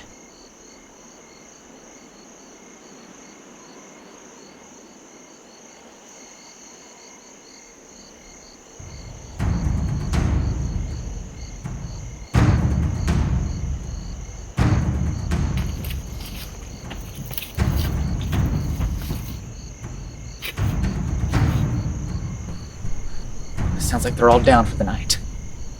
Now this could be our last raid, boys. Let's make it count. Oh, Billy, this is a bad idea. For God's sake, they got women and children in there. They brought it on themselves, John. Enough talk, now let's do it.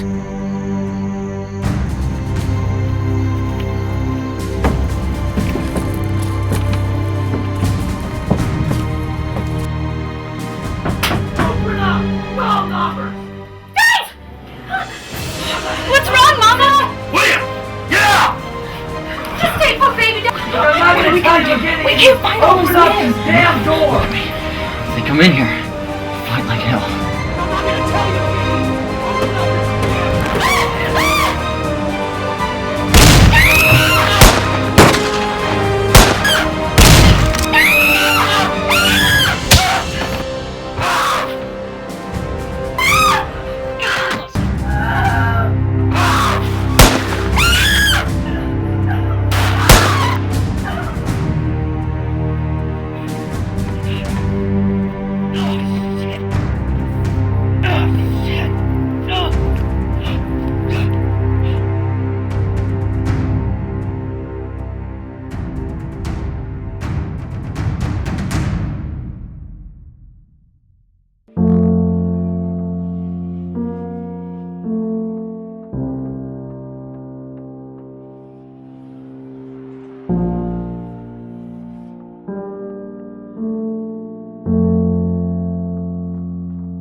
Emma, it's George.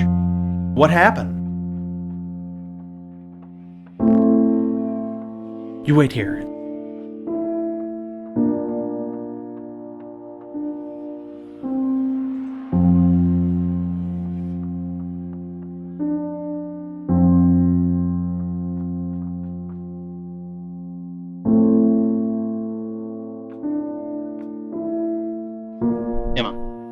Emma, I'm gonna take you inside. I need to go to town for help.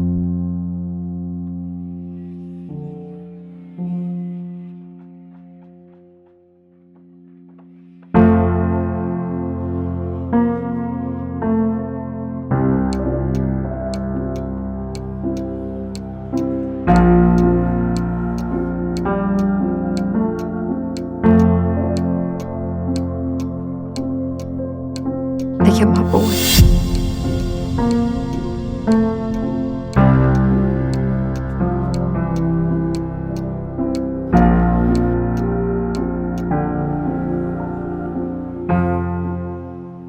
Morning of March 12, 1887, was a grisly scene at the Edens cabin.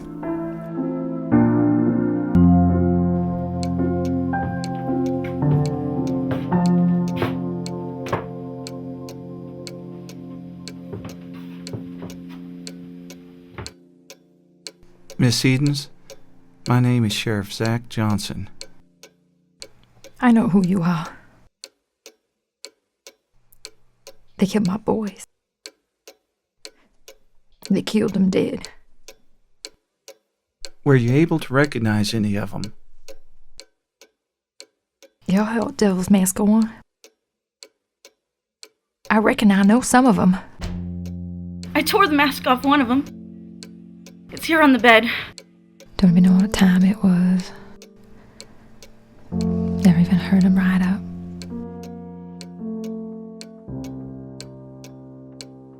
I heard a voice holler.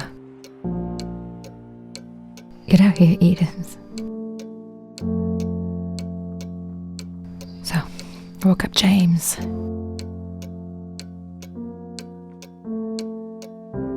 Got to the door.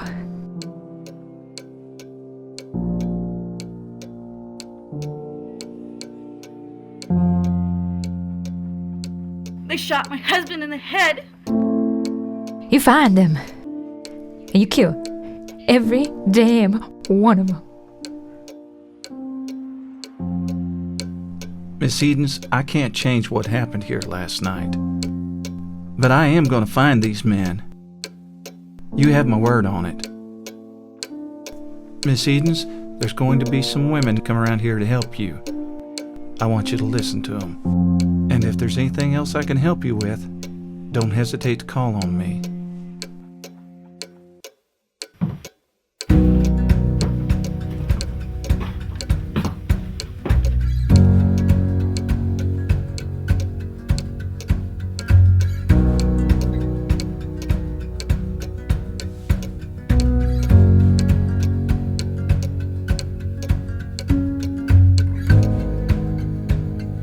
The sheriff quickly arrested 6 ball knobbers, one of them being Joe Inman, who gave a full confession, naming everyone he knew who had been a part of that horrible evening. Sheriff Johnson used that information to capture almost all of the ball knobbers who had taken part in the killings.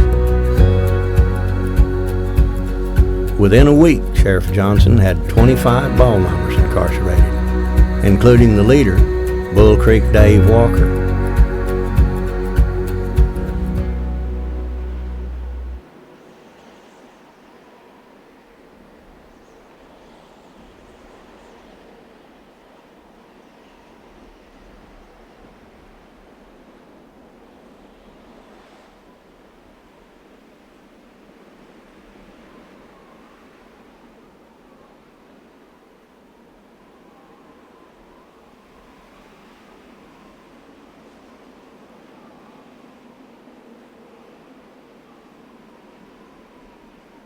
What are you doing out here all by yourself?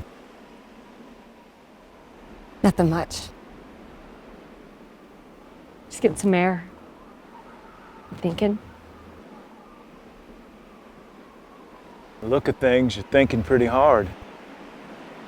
I'm gonna leave you alone for a while? No, it's okay.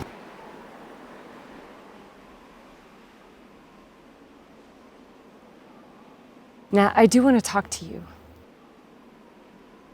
Okay. Where have you been? What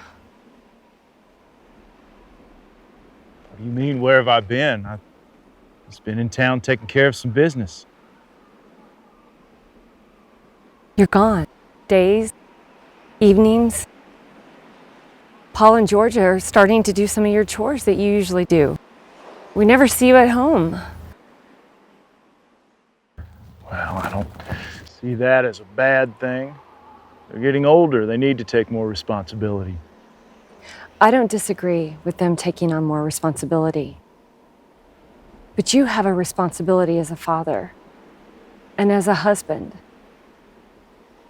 I was fine when it was the league and you were fighting for the county, but the league's been disbanded. There's no more meetings. Is that true? Why would you even ask me that?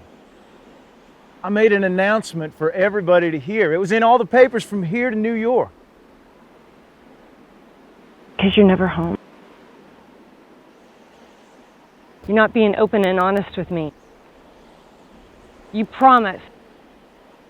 I'm not going to stand here and be dressed down by my own wife like I was a 12-year-old boy. I do the things that I have to do. That's just the way it is. Then go! Get yourself killed! You want me to walk behind you like a dutiful wife in silence, and that's not me! Go!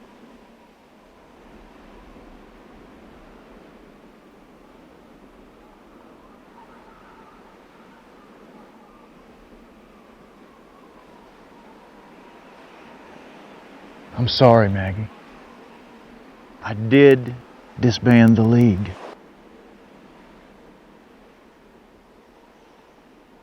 It's not as simple as just signing a piece of paper. Get a train like this rolling down the tracks. It takes a bit to get it stopped. Now, I'm not going on raids anymore.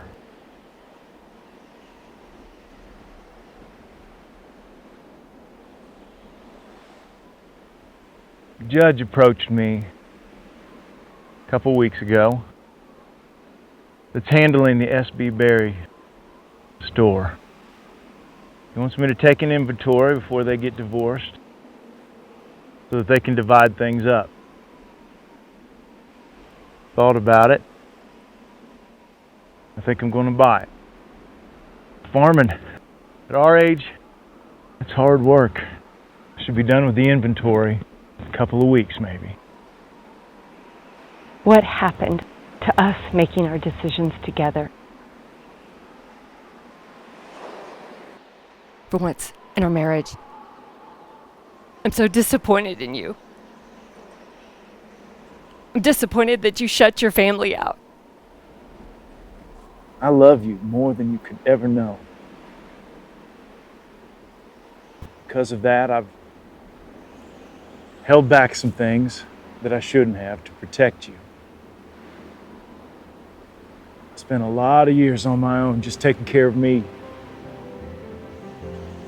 And to protect you and the children, I've built this wall around you. The mistake is that in building that wall, I put myself on the outside. And that was wrong.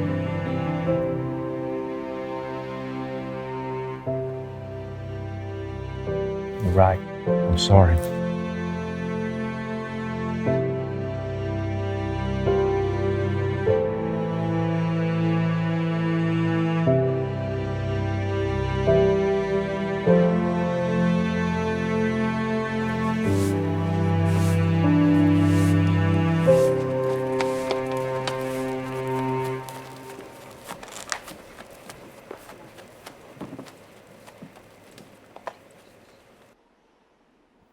I notice you cradling that rifle just about as fondly as your last lady friend.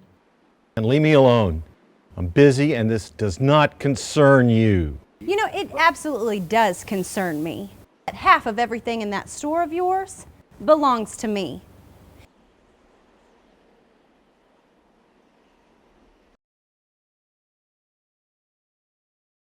Paul, you're gonna eat me out of licorice over there.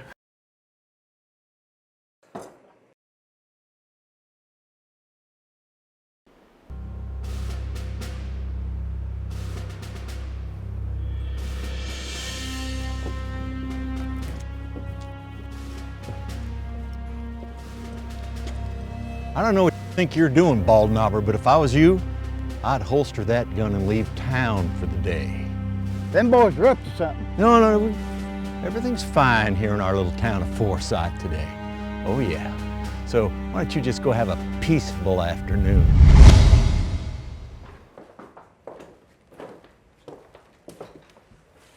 What the hell are you two doing in here?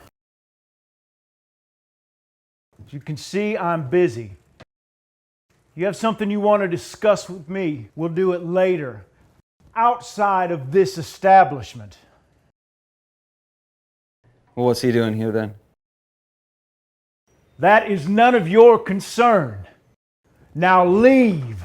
Well, Captain, it's damn hot. Could we at least get a drink of water? I will kill you if you don't leave now.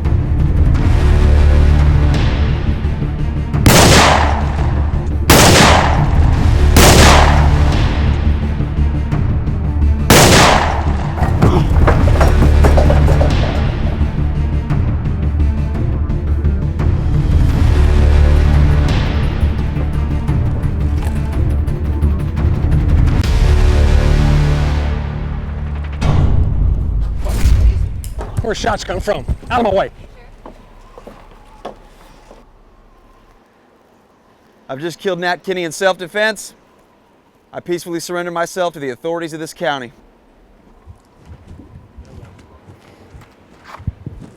Paul,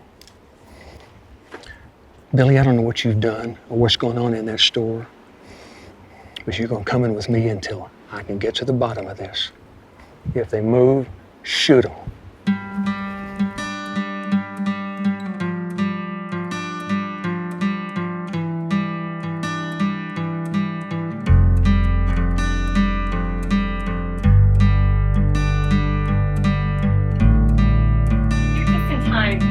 children and I have just made the best oatmeal cookies you'll ever taste.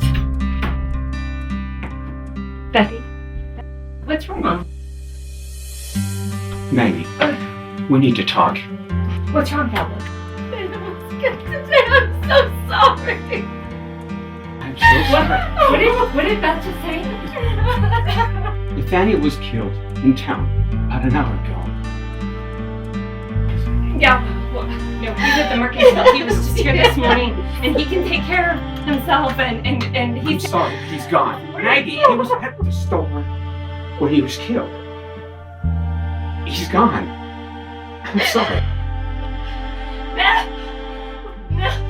No, what happened? No! What are we gonna do? No! What? Nathaniel! Mama? Hey, Georgia, you want to help your mama? Do something for me. Just going upstairs. She'll come see you soon, okay? Help us to help your mom. Just run upstairs, okay? Did Nathaniel suffer? No, dear, he didn't suffer.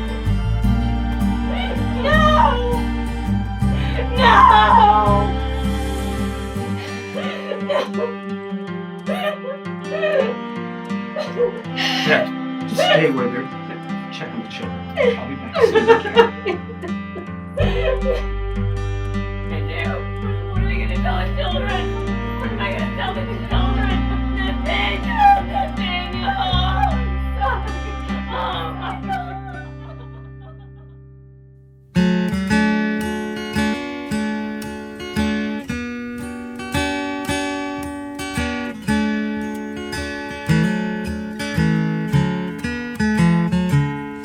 My lady sun is sinking fast.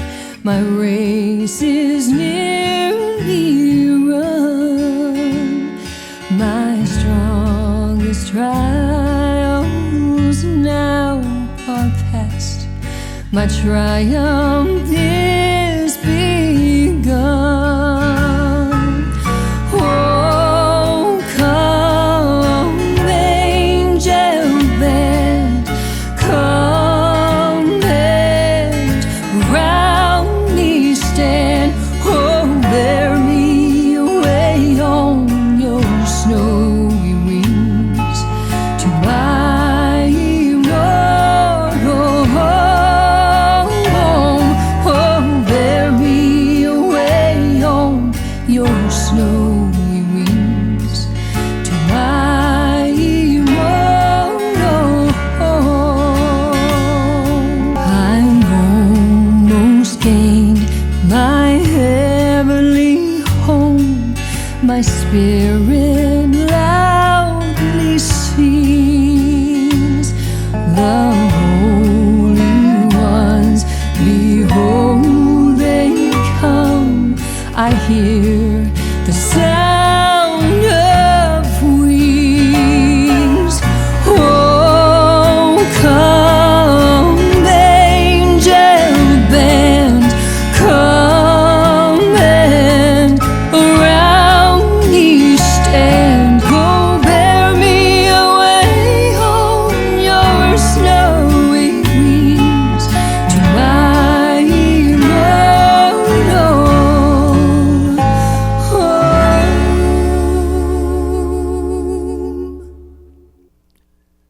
Dave Walker, his son Billy, and John Matthews were anticipating their fate. May 10th, 1889 was the day set by the state for them to hang. Sheriff Johnson had known each of these condemned men for many years, so they insisted that he be in charge of the execution, even though he had no experience in such matters. The three men were trying to desperately get right with God. Feeling more and more hopeless as no stay of execution had come from the governor, the three men sought peace through religion.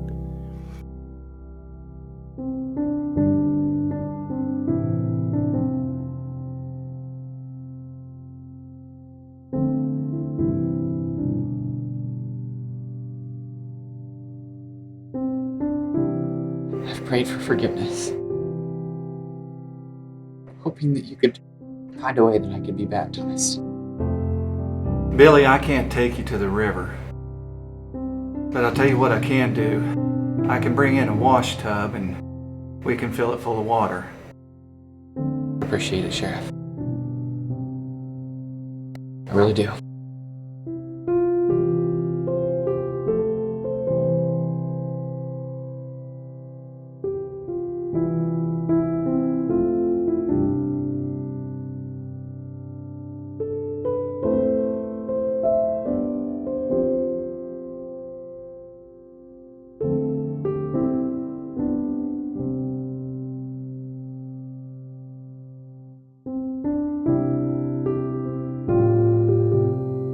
Take care of your mama.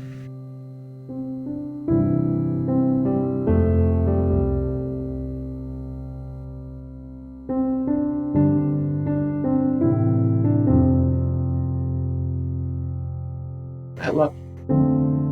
Oh, Billy. This can't be happening. You can't leave me.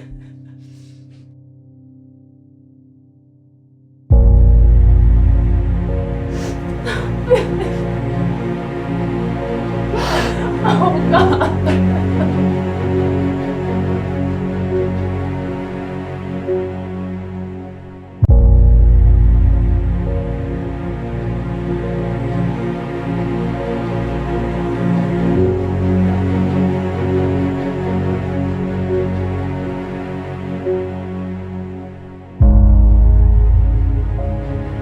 They're bringing them in! They're bringing them in!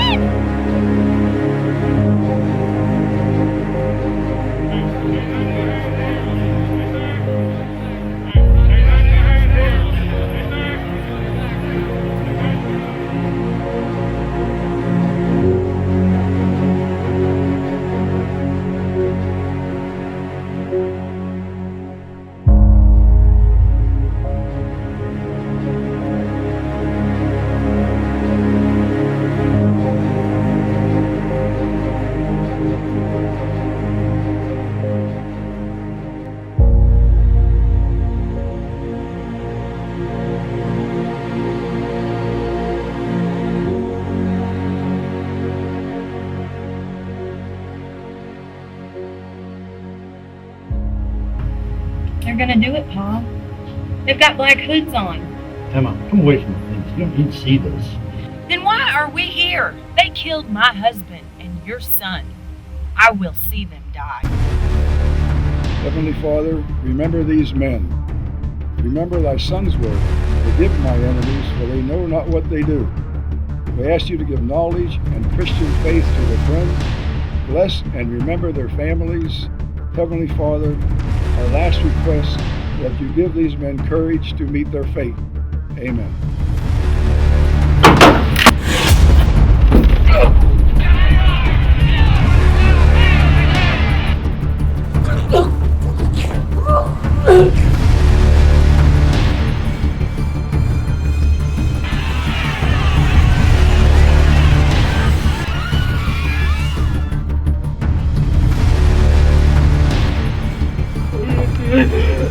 Hold him!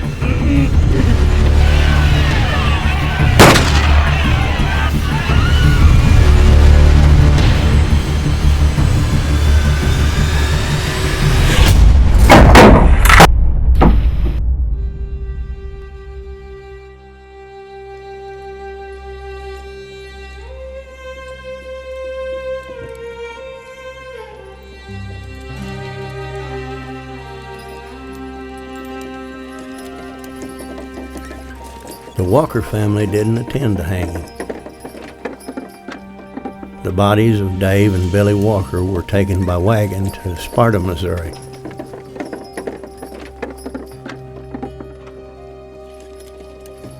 It was said that when they were getting ready for the burial and they removed the blankets from the bodies, Billy Walker appeared as if he was just peacefully sleeping. The same could not be said for his father, Dave Walker. The two men were buried together in a common grave.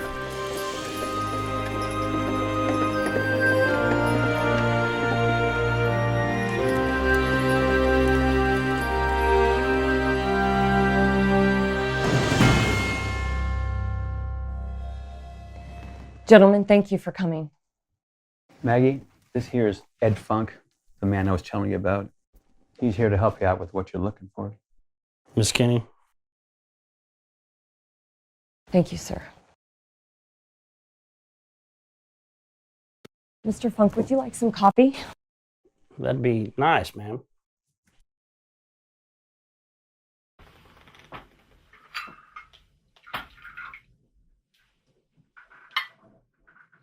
Thank you.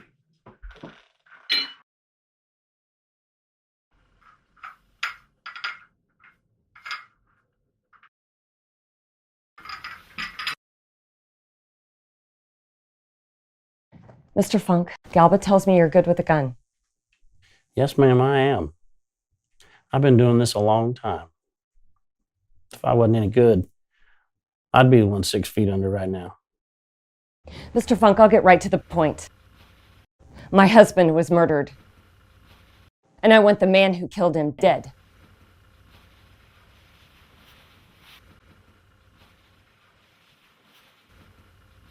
I'm willing to pay you $1,500 to make sure that you and Galba get it done. Now, Maggie, you know the Miles brothers. Whenever you see one of them, the other two are always close by. It's going to be tough, but it can be done. Ed, the Miles brothers are very good with guns, especially Billy, and they don't back up from anyone. That is only going to make it easier.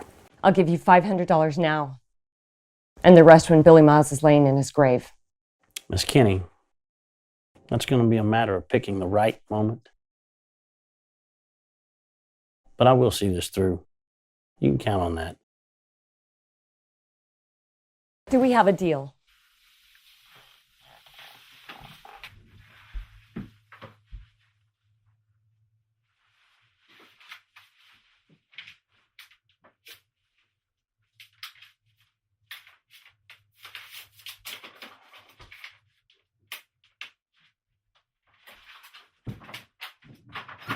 Galba,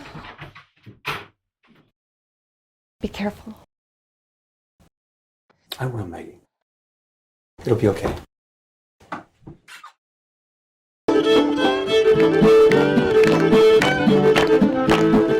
On July 4th, 1889, the little village of Kirbyville, Missouri, was having its annual 4th of July picnic. The community had always looked forward to this event with all the good food and games.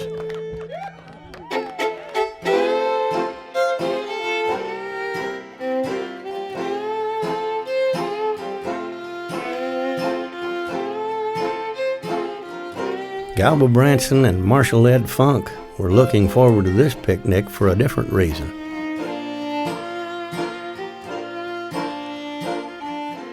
They had heard that Billy Miles would be attending, and they had a big surprise for Billy Miles.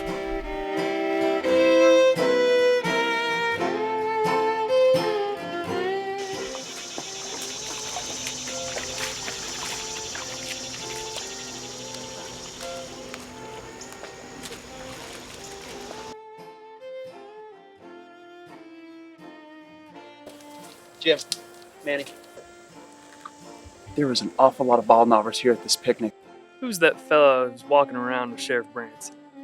How about that, Billy? He looks like trouble. I don't know yet. I'm sure he's with Branson. Looks like he's sticking with him pretty close. Branson don't want no trial. He's here for me.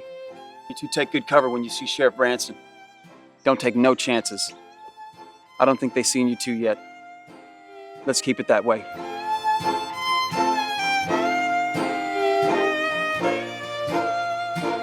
Mrs. McClary, you mind if young John here held our horses while me and my brothers get a drink and rest the spell? Not at all, Jim. John, go ahead. Hold tight, young horses, and keep them close. They're a bit spirited.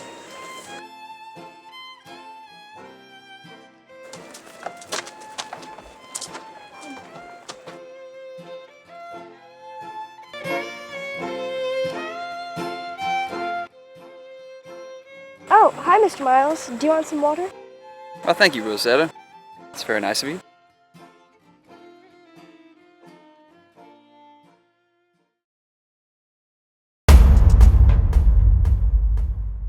Hold up, will you? Hold up if you want to, Sheriff. I come to finish what we're getting paid to do.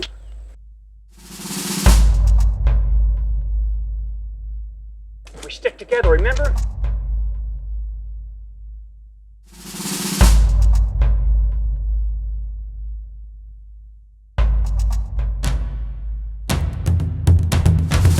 Hey, you Billy Miles? Yeah. You got a gun on you, Billy Miles? Sure you want to do this? Answer the question. I got a gun.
I miss you so much, Nathaniel.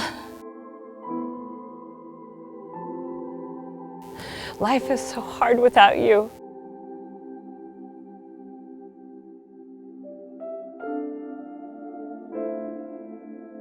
It's hard to even take a breath or another step.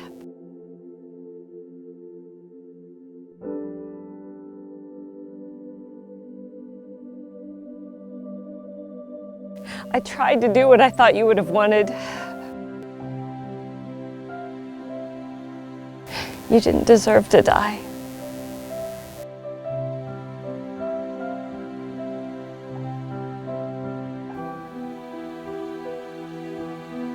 Nada made such a mess of things.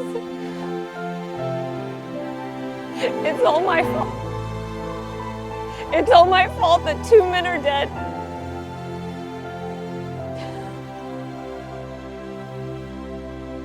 And Elizabeth Branson, my best friend, is now a widow, like me.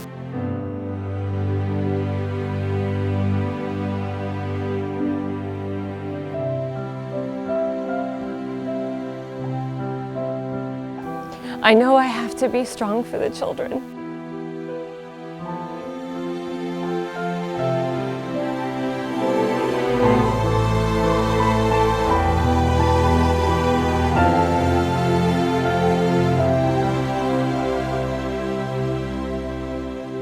We'll be together again soon.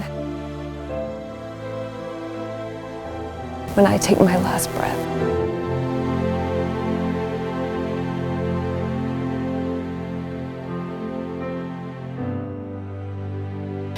Rest, my love.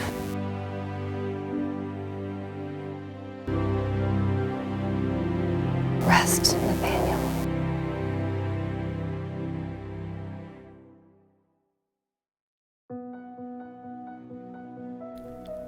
It's been some time now since Nat Kenny was laid to rest, and there seems to finally be a sense of peace settling over southwest Missouri. Not since the Civil War has there been such trials and tribulations in this community. But the people of southwest Missouri are tough, rugged, God-fearing, resilient people. They always seem to be able to handle whatever befalls them. As for the night riders, to some people they were no better than outlaws that spread terror throughout this area, while to others they were the brave men who restored law and order to Taney County.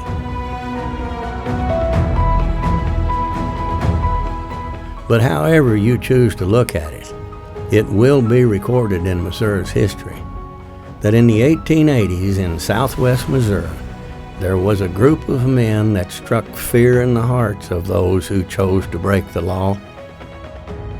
They were known as the Ball Knobbers.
My lady sun is sinking fast.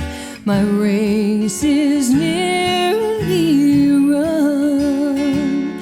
My strongest trials now are past.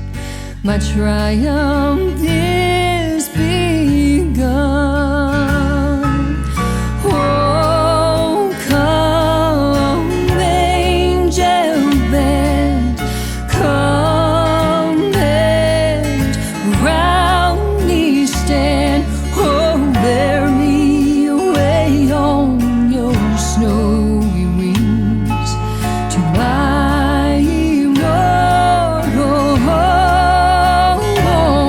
Oh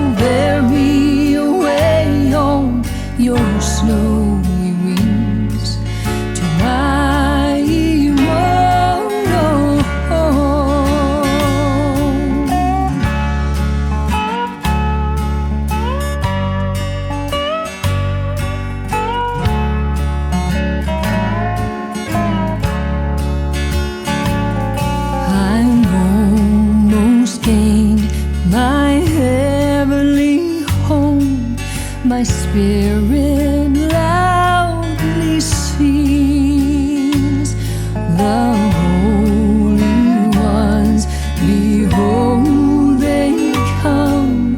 I hear